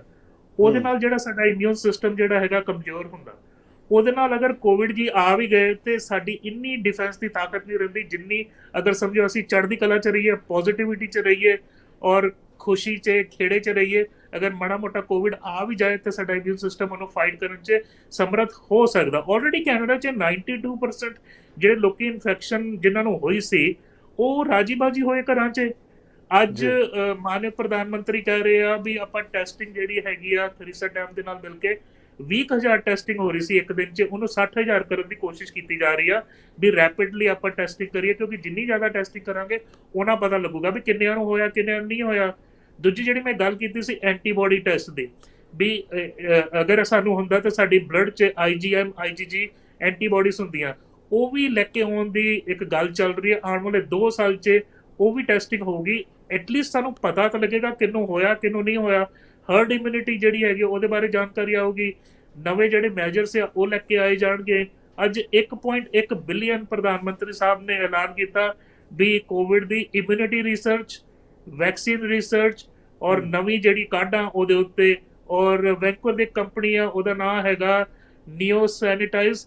ਉਹ ਜਿਹੜਾ ਨਾਈਟ੍ਰਿਕ ਆਕਸਾਈਡ ਇੱਕ ਗੈਸ ਹੁੰਦਾ, ਅਸੀਂ ਹਸਪੀਟਲ 'ਚ ਆਮ ਬੱਚਿਆਂ 'ਚ ਵੀ ਯੂਜ਼ ਕਰਦੇ ਆ, ਉਹ ਆਕਸੀਜਨ ਟ੍ਰਾਂਸਫਰ ਵਾਸਤੇ ਬਹੁਤ ਵਧੀਆ ਹੁੰਦਾ। ਉਹ ਸਟੱਡੀ ਜਿਹੜੀ ਹੈਗੀ ਆ ਇੱਕ ਇੰਸਟੀਚਿਊਟ ਤੋਂ ਆਈ ਸੀ ਵੀ ਲੈਬ 'ਚ ਨਾਈਟ੍ਰਿਕ ਆਕਸਾਈਡ ਅਗਰ ਹੋਏ ਤੇ ਵਾਇਰਸ ਜਿਹੜਾ ਹੈਗਾ ਉਹ ਪਕੜ ਨਹੀਂ ਪਾਉਂਦਾ ਨੱਕ ਨੂੰ, ਗਲੇ ਨੂੰ, ਸਾਹ ਦੀ ਨਾਲੀ ਨੂੰ। ਸੋ ਜਿਹੜੇ ਹੈਲਥ ਕੇਅਰ ਪ੍ਰੋਫੈਸ਼ਨਲ ਆ ਉਹ ਇਸ ਟ੍ਰਾਇਲ ਤੋਂ ਜਾਣਗੇ ਪਹਿਲਾਂ ਵੀ ਪੇਸ਼ੈਂਟ ਦੇਖਣ ਤੋਂ ਪਹਿਲਾਂ ਉਹਨਾਂ ਨੂੰ 10-15 ਮਿੰਟ ਨਾਈਟ੍ਰਿਕ ਆਕਸਾਈਡ ਦਿੱਤੀ, ਉਹਦਾ ਕੋਈ ਸਾਈਡ ਇਫੈਕਟ ਨਹੀਂ ਹੈਗਾ, ਔਰ ਜਦੋਂ ਆ ਜਾਣਗੇ ਉਦੋਂ ਵੀ। ਸੋ ਇਹ ਸਾਰੀਆਂ ਚੀਜ਼ਾਂ ਕਿਉਂ ਹੋ ਰਹੀਆਂ? ਕਿਉਂਕਿ ਸਾਡੇ ਪ੍ਰਧਾਨ ਮੰਤਰੀ ਇਨਵੈਸਟ ਕਰ ਰਹੇ ਰਿਸਰਚ ਐਂਡ ਡਿਵੈਲਪਮੈਂਟ 'ਚ। ਔਰ ਵੈਕਸੀਨ ਬਾਰੇ ਵੀ ਜਿਹੜੀ ਹੈਗੀ ਗੱਲ ਉਹ ਚੱਲਦੀ ਜਾ ਰਹੀ ਆ। ਯੂਕੇ ਦੇ ਵਿੱਚ ਬਹੁਤ ਵੱਡਾ ਅੱਜ ਸ਼ੁਰੂ ਹੋਈ ਆ ਆਕਸਫੋਰਡ ਯੂਨੀਵਰਸਿਟੀ ਨੇ। ਆਕਸਫੋਰਡ ਬਹੁਤ ਵੱਡੀ ਪੁਰਾਣੀ ਯੂਨੀਵਰਸਿਟੀ ਹੈ ਜਿਨ੍ਹਾਂ ਨੇ ਮੈਡੀਕਲ ਖੇਤਰ 'ਚ ਬਹੁਤ ਸਾਰਾ ਕੰਟਰੀਬਿਊਸ਼ਨ ਦਿੱਤਾ, ਰਿਸਰਚ ਡਿਵੈਲਪਮੈਂਟ, ਨਵੀਂ ਕਾਢਾਂ, ਪੁਸਤਕਾਂ, ਉਹਨਾਂ 'ਚ ਬਹੁਤ ਵੱਡੀ ਟ੍ਰਾਇਲ ਸ਼ੁਰੂ ਹੋ ਰਹੀ ਹੈ ਵੈਕਸੀਨੇਸ਼ਨ ਦੀ। ਸੋ ਕਿਤੇ ਨਾ ਕਿਤੇ ਸਾਨੂੰ ਆਸਵੰਦ ਰਹਿਣਾ ਚਾਹੀਦਾ। ਅੱਛੇ ਦਿਨ ਜ਼ਰੂਰ ਆਉਣਗੇ। ਮੈਂ ਚਲੋ ਇੱਕ ਪ੍ਰਧਾਨ ਮੰਤਰੀ ਜਿਹੜੇ ਕਹਿੰਦੇ ਆ ਹਿੰਦੁਸਤਾਨ ਦੇ, ਲੇਕਿਨ ਅੱਛੇ ਦਿਨ ਜ਼ਰੂਰ ਆਉਣਗੇ, ਹਮੇਸ਼ਾ ਆਉਣਗੇ, ਹਮੇਸ਼ਾ ਆਉਂਦੇ ਰਹੇ ਨੇ। ਡਾਕਟਰ ਸਾਹਿਬ, ਆਖਰੀ ਸਵਾਲ, ਕਈ ਲੋਕ ਕਹਿੰਦੇ ਵੀ ਇਹ ਡਿਪਰੈਸ਼ਨ, ਟੈਨਸ਼ਨ ਜਿਹੜੀ ਬਹੁਤ ਵੱਧ ਗਈ ਹੈ ਇਸ ਕੋਵਿਡ-19 ਦੇ ਨਾਲ, ਲੋਕ ਘਰਾਂ ਦੇ ਵਿੱਚ ਕੈਦ ਹੋਏ ਆ, ਨੀਂਦ ਨਹੀਂ ਆਉਂਦੀ ਰਾਤ ਨੂੰ, ਵੀ ਨੀਂਦ ਦੇ ਲਈ ਕੀ ਕੋਈ ਸਵਾਲ ਆ ਕੇ ਤੁਹਾਡੇ ਕੋਲ ਪੁੱਛਿਆ ਜਾਵੇ, ਓਵਰ ਦਾ ਕਾਊਂਟਰ ਕੋਈ ਦਵਾਈ ਹੁੰਦੀ ਹੈ ਇੱਦਾਂ ਦੀ ਜਿਹੜੀ ਖਾਣ ਦੇ ਨਾਲ ਬੰਦਾ ਸੌਂ ਸਕੇ, ਬਈ ਬਿਨਾਂ ਪ੍ਰਸਕ੍ਰਿਪਸ਼ਨ ਤੋਂ ਮਿਲ ਜਾਵੇ, ਉਹਦਾ ਨੁਕਸਾਨ ਵੀ ਨਾ ਹੋਵੇ? ਅਤੇ ਦੂਜੀ ਗੱਲ, ਜੇ ਥੋੜ੍ਹਾ ਜਿਹਾ 2 ਪੈਗ ਲਾ ਕੇ ਜਾਂ ਦਾਰੂ ਦਾ ਸੇਵਨ ਕਰਕੇ ਤੁਹਾਨੂੰ ਨੀਂਦ ਚੰਗੀ ਆਉਂਦੀ ਹੈ, ਕੀ ਇਹ ਜਾਇਜ਼ ਆ ਟੈਂਪਰੇਰੀਲੀ? ਪਹਿਲੋਂ ਸੈਕਿੰਡ ਗੱਲ ਮੈਂ ਪਹਿਲੋਂ ਕਰ ਲੈਂਦਾ। ਸਾਨੂੰ ਹੁਣ ਰਿਸਰਚ ਕੱਲ ਆਇਆ ਵੀ ਕੈਨੇਡਾ ਦੇ ਵਿੱਚ 22% ਸ਼ਰਾਬ ਦਾ ਸੇਵਨ ਵੱਧ ਗਿਆ। ਅੱਛਾ ਜੀ। ਲੋਕੀ ਬੋਰ ਹੋ ਗਏ ਆ, ਚਿੰਤਾਵਾਂ ਹੋ ਗਈਆਂ ਉਹਨਾਂ ਨੂੰ ਨੀਂਦ ਨਹੀਂ ਆ ਰਹੀ, ਉਹ ਕੋਸ਼ਿਸ਼ ਜ਼ਿਆਦਾ ਕਰ ਰਹੇ ਸ਼ਰਾਬ ਪੀਣ ਦੀ, ਲੇਕਿਨ ਸ਼ਰਾਬ ਪੀਣ ਦੇ ਨਾਲ ਨੀਂਦ ਦਾ ਹੱਲ ਨਹੀਂ ਹੋਣਾ। ਪਹਿਲੀ ਗੱਲ ਤਾਂ ਤੁਹਾਡਾ ਇਮਿਊਨ ਸਿਸਟਮ ਖਰਾਬ ਹੋਊਗਾ, ਤੁਹਾਡੀ ਨੀਂਦ ਰੈਗੂਲੇਸ਼ਨ ਹੋਰ ਖਰਾਬ ਹੋਊਗਾ, ਤੁਹਾਨੂੰ ਜਿਹੜੀ ਜਜਮੈਂਟ ਹੈਗੀ ਆ ਉਹਦੀ ਐਰਰ ਹੋਊਗੀ, ਜਿਹੜੇ ਪ੍ਰੋਟੋਕੋਲਸ ਆ ਉਹ ਫੋਲੋ ਨਹੀਂ ਕਰੋਗੇ। ਐਨੀਆ ਹੁਣ ਗੱਲ ਆਈ ਨੀਂਦ ਦੀ। ਦੇਖੋ, ਨੀਂਦ ਨੂੰ ਜਿਹੜਾ ਹਾਰਮੋਨ ਸਾਨੂੰ ਨੀਂਦ ਦਿੰਦਾ ਉਹਦਾ ਨਾਮ ਹੈਗਾ ਮੈਲਾਟੋਨਿਨ, MELATONIN ਜੀ। ਔਰ ਮੈਲਾਟੋਨਿਨ ਜਨਰੇਟ ਕਰਨ ਵਾਸਤੇ 2 ਤਰੀਕੇ ਹੈਗੇ ਆ। ਪਹਿਲਾ ਹੈਗਾ ਸੂਰਜ, ਜਿੰਨਾ ਆਪਾਂ ਸੂਰਜ 'ਤੇ ਜਾਵਾਂਗੇ ਉਹਨਾਂ ਸਾਡੀ ਬੋਡੀ 'ਚ ਮੈਲਾਟੋਨਿਨ ਪੂਰੇ ਦਿਨ ਬਣਦਾ ਰਹਿੰਦਾ। ਦੂਜਾ ਹੈਗਾ ਐਕਸਰਸਾਈਜ਼। ਇਹ 2 ਹੈਗਾ ਕੁਦਰਤੀ ਤਰੀਕੇ। ਤੀਜੀ ਗੱਲ, ਮੈਂ ਮੰਨਦਾ ਚਿੰਤਾਵਾਂ ਹੈਗੀਆਂ। 70% ਕੈਨੇਡੀਅਨ ਲੋਕਾਂ ਨੇ ਰਿਪੋਰਟ ਕੀਤਾ ਵੀ ਉਹਨਾਂ ਨੂੰ ਚਿੰਤਾ ਆ, ਐਂਗਜ਼ਾਇਟੀ ਆ, ਬੋਰਡਮ ਆ, ਉਹ ਲੋ ਫੀਲ ਕਰ ਰਹੇ ਆ, ਡਿਪਰੈਸਡ ਫੀਲ ਕਰ ਰਹੇ ਆ। ਇਹ ਜਾਇਜ਼ ਆ, ਮੈਂ ਮੰਨਦਾ, ਕਿਉਂਕਿ ਇਹ ਜਿਹੜੀਆਂ ਚੀਜ਼ਾਂ ਆਪਾਂ ਕੀਤੀਆਂ ਇਹਦਾ ਚੇਤਾ ਵੀ ਨਹੀਂ ਸੀ ਵੀ ਇਸ ਦੌਰ ਤੋਂ ਸਾਨੂੰ ਲੰਘਣਾ ਪਊਗਾ। ਉਹਦੇ ਨਾਲ ਨਾਲ ਲੋਕਾਂ ਨੂੰ ਚਿੰਤਾਵਾਂ ਰੋਜੀ ਰੋਟੀ ਦੀਆਂ, ਜੌਬ ਦੀਆਂ, ਬਿਜ਼ਨਸ ਦੀਆਂ, ਬੱਚਿਆਂ ਦੀਆਂ, ਫਿਊਚਰ ਦੀਆਂ। ਚਲੋ ਮੈਂ ਮੰਨਦਾ ਉਹ ਸਾਰੀਆਂ ਚੀਜ਼ਾਂ। ਨੀਂਦ ਦਾ ਦੋ ਇਹਦੇ ਪੈਮਾਨੇ। ਪਹਿਲਾ ਦੇਖੋ, ਅਗਰ ਦੁਪਹਿਰੇ ਜਾਂ ਸ਼ਾਮ ਨੂੰ ਅਗਰ ਮੈਂ ਰੋਟੀ ਖਾਣੀ ਆ ਤਾਂ ਹੀ ਮੈਂ ਟੇਬਲ ਤੇ ਜਾ ਕੇ ਬਹਿਨਾ। ਜਦ ਮੈਂ ਰੋਟੀ ਖਾਣੀ ਆ, ਅੱਗੇ ਪਿੱਛੇ ਮੈਂ ਟੇਬਲ ਤੇ ਨਹੀਂ ਬਹਿੰਦਾ, ਡਾਈਨਿੰਗ ਟੇਬਲ ਤੇ। ਉਦਾਂ ਹੀ ਜਦ ਨੀਂਦ ਆਈ ਆ ਤਾਂ ਬੈੱਡ 'ਚ ਜਾਣਾ। ਅਗਰ ਬੈੱਡ 'ਚ ਪਏ ਆ, ਨੀਂਦ ਨਹੀਂ ਆ ਰਹੀ ਤੇ ਬੈੱਡ ਤੋਂ ਨਿਕਲ ਜਾਓ, ਕੁਛ ਲਿਖੋ, ਕੁਛ ਪੜ੍ਹੋ, ਕੁਛ ਵਿਚਾਰੋ, ਸੰਗੀਤ ਸੁਣੋ, ਜਾਂ ਸਕ੍ਰੈਬਲ ਕਰ ਲਓ, ਜਾਂ ਕ੍ਰੋਸਵਰਡ ਪਜ਼ਲ ਕਰ ਲਓ। ਮਨ ਨੂੰ ਦੂਜੇ ਪਾਸੇ ਲੈ ਕੇ ਜਾਓ, ਕਿਉਂਕਿ ਮਾਈਂਡ ਜਿਹੜਾ ਹੈਗਾ ਤੁਹਾਡਾ ਉਹ ਤੁਹਾਨੂੰ ਸੌਣ ਨਹੀਂ ਦੇ ਰਿਹਾ। ਉਹਨੂੰ ਥੋੜ੍ਹਾ ਜਿਹਾ ਯੂਜ਼ ਕਰਕੇ ਥਕਾਓ, ਫਿਰ ਤੁਹਾਨੂੰ ਜਦੋਂ ਉਬਾਸੀਆਂ ਆਉਂਦੀਆਂ ਦੁਬਾਰਾ ਆ ਜਾਓ। ਜਿਹੜਾ ਰੂਮ ਟੈਂਪਰੇਚਰ ਹੈ ਉਹ ਥੋੜ੍ਹਾ ਜਿਹਾ ਕੂਲਰ ਹੋਣਾ ਚਾਹੀਦਾ। ਸਟੱਡੀਜ਼ ਬਹੁਤ ਸ਼ੋਅ ਕਰਦੀਆਂ ਵੀ ਬੈਸਟ ਰੂਮ ਟੈਂਪਰੇਚਰ 17 ਡਿਗਰੀ ਜਾਂ ਉਸ ਤੋਂ ਥੋੜ੍ਹਾ ਥੱਲੇ ਹੋਣਾ ਚਾਹੀਦਾ। ਅਗਰ ਹੀਟ ਜ਼ਿਆਦਾ ਤਾਂ ਨੀਂਦ ਨਹੀਂ ਆਉਂਦੀ। ਔਰ ਸਾਡੀ ਬੋਡੀ ਉਹੀ ਪ੍ਰਿਮਿਟਿਵ ਹੈਗੀ, ਕੁਕੂਨ ਵਾਂਗਰ, ਜਿੱਦਾਂ ਮਾਂ ਦੇ ਗਰਭ 'ਚ ਸੀ। ਕੋਸ਼ਿਸ਼ ਇਹੀ ਹੁੰਦੀ ਆ ਵੀ ਡਾਰਕਨੈਸ ਹੋਵੇ, ਰੂਮ 'ਚ ਲਾਈਟ ਨਾ ਹੋਵੇ, ਕਿਉਂਕਿ ਮਾਂ ਦੇ ਗਰਭ 'ਚ ਵੀ ਕੋਈ ਲਾਈਟ ਨਹੀਂ, ਜੋ ਪੂਰਾ ਹਨੇਰਾ ਹੁੰਦਾ 9 ਮਹੀਨੇ ਕੱਟਦੇ ਹਾਂ ਅਸੀਂ, ਲਾਈਟ ਨਾ ਹੋਵੇ, ਔਰ ਥੋੜ੍ਹਾ ਜਿਹਾ ਕੂਲਰ ਟੈਂਪਰੇਚਰ ਹੋਵੇ। ਤੀਜੀ ਗੱਲ, ਅਗਰ ਇਹ ਸਾਰਾ ਕੁਛ ਕਰਦੇ ਆ ਫਿਰ ਵੀ ਟਰਬਲ ਆ, ਸ਼ਾਰਟ ਟਰਮ ਵਾਸਤੇ। ਦੇਖੋ, ਸ਼ਾਰਟ ਟਰਮ ਮੀਨਸ ਹਫ਼ਤੇ ਕੁ ਵਾਸਤੇ, ਉਸ ਤੋਂ ਜ਼ਿਆਦਾ ਨਹੀਂ। ਮੈਲਾਟੋਨਿਨ ਓਵਰ ਦਾ ਕਾਊਂਟਰ ਵੀ ਮਿਲ ਜਾਂਦੀ ਆ ਵਿਦਆਊਟ ਪ੍ਰਿਸਕ੍ਰਿਪਸ਼ਨ। ਔਰ ਐਡਲਟ ਵਾਸਤੇ ਮੈਂ ਕਹੂੰਗਾ ਵੀ ਕਰੀਬਨ 10 ਮਿਲੀਗ੍ਰਾਮ ਡੋਜ਼ ਆ। ਅਗਰ ਯੂਥ ਹੈਗਾ ਤੇ 5 ਮਿਲੀਗ੍ਰਾਮ ਯੂਜ਼ ਕਰੇ। ਅਗਰ ਉਸ ਤੋਂ ਬਾਵਜੂਦ ਵੀ ਟਰਬਲ ਹੈਗੀ ਤੁਹਾਨੂੰ ਤੁਹਾਡੇ ਹੈਲਥ ਕੇਅਰ ਪ੍ਰੋਵਾਈਡਰ ਦੇ ਨਾਲ ਮਿਲਣਾ ਚਾਹੀਦਾ। ਹੋ ਸਕਦਾ ਅੰਡਰਲਾਈਨ ਤੁਹਾਡਾ ਰੋਗ ਜ਼ਿਆਦਾ ਹੋਵੇ, ਅੰਡਰਲਾਈਨ ਡਿਪਰੈਸ਼ਨ, ਕਈ ਨਾ ਬਾਰਡਰ ਲਾਈਨ 'ਚ ਹੁੰਦੇ ਆ, ਉਹਨਾਂ ਦਾ ਡਿਪਰੈਸ਼ਨ ਵਧੂਗਾ। ਹੁਣ ਕਈ ਆਲਰੇਡੀ ਡਿਪਰੈਸ਼ਨ ਦੀ ਦਵਾਈ ਲੈ ਰਹੇ ਹੋ, ਉਹਨਾਂ ਦਾ ਡਿਪਰੈਸ਼ਨ ਹੋਰ ਖਰਾਬ ਹੋਊਗਾ। ਕਈ ਜਿਹੜੇ ਨਵੇਂ ਆ ਉਹਨਾਂ ਨੂੰ ਡਿਪਰੈਸ਼ਨ ਨਹੀਂ ਕਦੀ ਹੋਇਆ ਜਾਂ ਐਂਜ਼ਾਈਟੀ, ਉਹਨਾਂ ਨੂੰ ਮਾੜੀ ਮੋਟੀ ਹੈਗੀ ਉਹ ਨਿਕਲ ਜਾਣਗੇ ਬਿਨਾ ਪ੍ਰਿਸਕ੍ਰਿਪਸ਼ਨ ਮੈਡੀਕੇਸ਼ਨ ਤੋਂ। ਲੇਕਿਨ ਦੂਜੇ ਜਿਹੜੇ ਹੈਗੇ ਆ ਉਹਨਾਂ ਨੂੰ ਟਰਬਲ ਆ ਰਹੀ ਆ ਤਾਂ ਜ਼ਰੂਰ ਉਹ ਲੈਣ। ਫਿਰ ਮੈਂ ਕਹੂੰਗਾ ਐਕਸਰਸਾਈਜ਼ ਬਹੁਤ ਇੰਪੋਰਟੈਂਟ। 1 ਘੰਟਾ ਸੂਰਜ ਦੀ ਜਿਹੜੀ ਕਿਰਨਾਂ ਉਹ ਸਾਡੀ ਮਾਈਂਡ ਵਾਸਤੇ, ਸਾਡੇ ਵਿਟਾਮਿਨ ਡੀ ਵਾਸਤੇ, ਸਾਡੇ ਇਮਿਊਨ ਸਿਸਟਮ ਵਾਸਤੇ, ਉਹ ਸਾਡੇ ਨੀਂਦ ਵਾਸਤੇ ਬਹੁਤ ਜ਼ਰੂਰੀ ਆ। ਔਰ ਥੋੜਾ ਜਿਹਾ ਨਾ ਮੈਡੀਟੇਸ਼ਨ ਜਿੱਦਾਂ ਸਿਮਰਨ ਜਿਹੜਾ ਹੈਗਾ ਉਹ ਵੀ ਸਾਡੀ ਐਂਜ਼ਾਈਟੀਜ਼ ਜਿਹੜੀਆਂ ਹੈਗੀਆਂ ਉਹਨੂੰ ਕਾਮ ਡਾਊਨ ਕਰਦਾ। ਮੈਂ ਨਾ ਕੱਲ ਇੱਕ ਰੈਪਿਡ ਫਾਇਰ ਇੰਟਰਵਿਊ ਦੇਖ ਰਿਹਾ ਸੀ, ਸਾਡੇ ਬਹੁਤ ਸਤਿਕਾਰਯੋਗ ਡਾਕਟਰ ਬੌਨੀ ਹੈਨਰੀ, ਉਹਨਾਂ ਦਾ ਇੰਟਰਵਿਊ ਲਿੱਤਾ ਜਾ ਰਿਹਾ ਸੀ। ਔਰ ਉਹ ਮੈਡੀਕਲ ਇੰਟਰਵਿਊ ਨਹੀਂ ਸੀ, ਉਹ ਬਿਲਕੁਲ ਇਹੀ ਇੰਟਰਵਿਊ ਸੀ ਵੀ ਤੁਹਾਡੇ ਕੋਲ ਕਿੰਨੇ ਕੁ ਸ਼ੂ ਹੈਗੇ। ਕਹਿੰਦੀ ਮੇਰੀ ਬਹੁਤ ਜੀ ਕਰਦਾ ਮੈਂ ਸ਼ੂ ਕਲੈਕਸ਼ਨ ਕਰਾਂ, ਉਹਨਾਂ ਕੋਲ ਗਾਨੀਆਂ ਵੀ ਬਹੁਤ ਹੈਗੀਆਂ। ਫਿਰ ਇੱਕ ਉਹਨਾਂ ਦਾ ਸਵਾਲ ਆਇਆ ਸੀ ਵੀ ਤੁਹਾਨੂੰ ਸਟ੍ਰੈਸ ਹੁੰਦਾ ਤੁਸੀਂ ਕੀ ਕਰਦੇ ਹੋ? ਤਾਂ ਉਹਨਾਂ ਨੇ ਪਤਾ ਕੀ ਜਵਾਬ ਦਿੱਤਾ, ਪਹਿਲਾਂ ਤਾਂ ਮੈਂ ਯੋਗਾ ਕਰਦੀ ਹਾਂ, ਮੈਂ ਮੈਡੀਟੇਸ਼ਨ ਕਰਦੀ ਹਾਂ, ਡੀਪ ਬਰੀਥਿੰਗ ਕਰਦੀ ਹਾਂ, ਤੇ ਮੈਂ ਦੌੜਦੀ ਹਾਂ, ਐਕਸਰਸਾਈਜ਼ ਕਰਦੀ ਹਾਂ। ਸੋ ਦੇਖੋ ਉਹ ਵਿਅਕਤੀ ਜਿਹੜਾ ਸਾਨੂੰ ਸੇਧ ਦੇ ਰਿਹਾ ਉਹ ਆਪਣੇ ਸਟ੍ਰੈਸ ਨੂੰ ਕਿੱਦਾਂ ਘਟਾ ਰਿਹਾ, ਆਪਣੀ ਨੀਂਦ ਕਿੱਦਾਂ ਠੀਕ ਰੱਖ। ਉਹ ਕਹਿੰਦੀ ਮੈਂ 9 ਵਜੇ ਸੋ ਜਾਂਦੀ ਹਾਂ, 5:30 ਵਜੇ ਉੱਠਦੀ ਹਾਂ, ਤੇ 7 ਦਿਨ ਮੈਂ ਕਹਿੰਦੀ ਮੈਂ ਕੰਮ ਕਰ ਰਹੀ ਹਾਂ, ਭਾਵੇਂ ਘਰੋਂ ਕਰ ਰਹੀ ਹਾਂ, ਭਾਵੇਂ ਬਾਹਰ ਜਾ ਕੇ ਮੀਟਿੰਗਾਂ ਜਾਂ ਜੋ ਵੀ ਆ। ਸੋ ਸਾਨੂੰ ਉਹਨਾਂ ਦਾ ਬਹੁਤ ਸਤਿਕਾਰ ਕਰਨਾ ਚਾਹੀਦਾ। ਔਰ ਦੇਖੋ ਉਹਨਾਂ ਦੀ ਜਿਹੜੀ ਰੋਲ ਮਾਡਲਿੰਗ ਹੈ ਸਾਨੂੰ ਫੋਲੋ ਕਰਨੀ ਬੜੀ ਸਿੰਪਲ ਆ। Meditation, deep breathing, relaxation, yoga, ਤੇ ਉਹ ਦੌੜਦੇ ਆ। ਮੈਂ ਕਹਿੰਦਾ ਵੀ ਹਰ ਇੱਕ ਇਨਸਾਨ ਨਹੀਂ ਦੌੜ ਸਕਦਾ, ਵਾਕ ਤਾਂ ਕਰ ਸਕਦਾ, ਕੁਛ ਨਾ ਕੁਛ ਐਕਸਰਸਾਈਜ਼ ਤੇ ਕਰ ਸਕਦਾ। ਸੋ ਬਾਡੀ ਦੀ ਫਿਜ਼ੀਕਲ ਐਕਟੀਵਿਟੀ ਬਹੁਤ ਬਹੁਤ ਜ਼ਰੂਰੀ ਆ। ਡਾਕਟਰ ਸਾਹਿਬ ਆਖਰ ਦੇ ਵਿੱਚ ਕੋਈ ਸੁਨੇਹਾ ਸਾਡੇ ਦਰਸ਼ਕਾਂ ਲਈ ਜੀ? ਦੇਖੋ ਫਿਰ ਮੈਂ ਕਹੂੰਗਾ ਵੀ ਜਿਹੜਾ ਇਹ ਫਿਜ਼ੀਕਲ ਡਾਇਮੈਂਸ਼ਨ ਹੈਗਾ, ਸਾਇੰਸ ਇਹਦੇ ਉੱਤੇ ਆਪਣਾ ਪੂਰਾ ਜ਼ੋਰ ਲਾ ਰਹੀ ਆ। ਮੈਂ ਵੀ ਸਾਇੰਸ ਦਾ ਵਿਦਿਆਰਥੀ ਹੈਗਾ, 2 ਮੇਰੀ ਬੇਟੀਆਂ ਹੈਗੀਆਂ ਉਹ ਵੀ ਫਰੰਟ ਲਾਈਨ 'ਚ ਕੰਮ ਕਰ ਰਹੀਆਂ। ਕਿਤੇ ਨਾ ਕਿਤੇ ਸਾਨੂੰ ਕੋਈ ਦਵਾਈ ਜਾਂ ਵੈਕਸੀਨ ਜ਼ਰੂਰ ਮਿਲੂਗੀ ਔਰ 100% ਮਿਲੂਗੀ, ਇਹਦੀ ਗਰੰਟੀ ਸਾਹਮਣੇ ਨਜ਼ਰ ਆ ਰਹੀ ਆ। ਦੂਜੀ ਗੱਲ ਹੈਗੀ ਆ ਵੀ ਸਾਡਾ ਜਿਹੜਾ ਵਜੂਦ ਹੈਗਾ ਇਹ ਸਿਰਫ ਸਰੀਰ ਨਹੀਂ ਹੈਗਾ, ਇਹ ਮਨ ਵੀ ਆ ਤੇ ਆਤਮਾ ਵੀ ਆ। ਤਾਂ ਤਿੰਨਾਂ ਨੂੰ ਬੈਲੈਂਸ 'ਚ ਰੱਖਣ ਦੀ ਕੋਸ਼ਿਸ਼ ਕਰੋ। ਜਿਹੜਾ ਖਾਣਾ ਹੈਗਾ ਅਸੀਂ ਘੱਟ ਖਾਈਏ, ਕਾਰਬੋਹਾਈਡਰੇਟ ਜਿਹੜੇ ਹੁੰਦੇ ਦਾਣੇ ਜਾਂ ਸ਼ੂਗਰ ਪ੍ਰੋਡਿਊਸਿੰਗ, ਪ੍ਰੋਟੀਨ ਥੋੜਾ ਵਧਾ ਲਈਏ, ਫਰੂਟ ਸਬਜ਼ੀਆਂ ਥੋੜਾ ਵਧਾ ਲਈਏ, ਪਾਣੀ ਦਾ ਸੇਵਨ ਜ਼ਿਆਦਾ ਕਰੀਏ, ਐਕਸਰਸਾਈਜ਼ ਜ਼ਰੂਰ ਕਰੀਏ।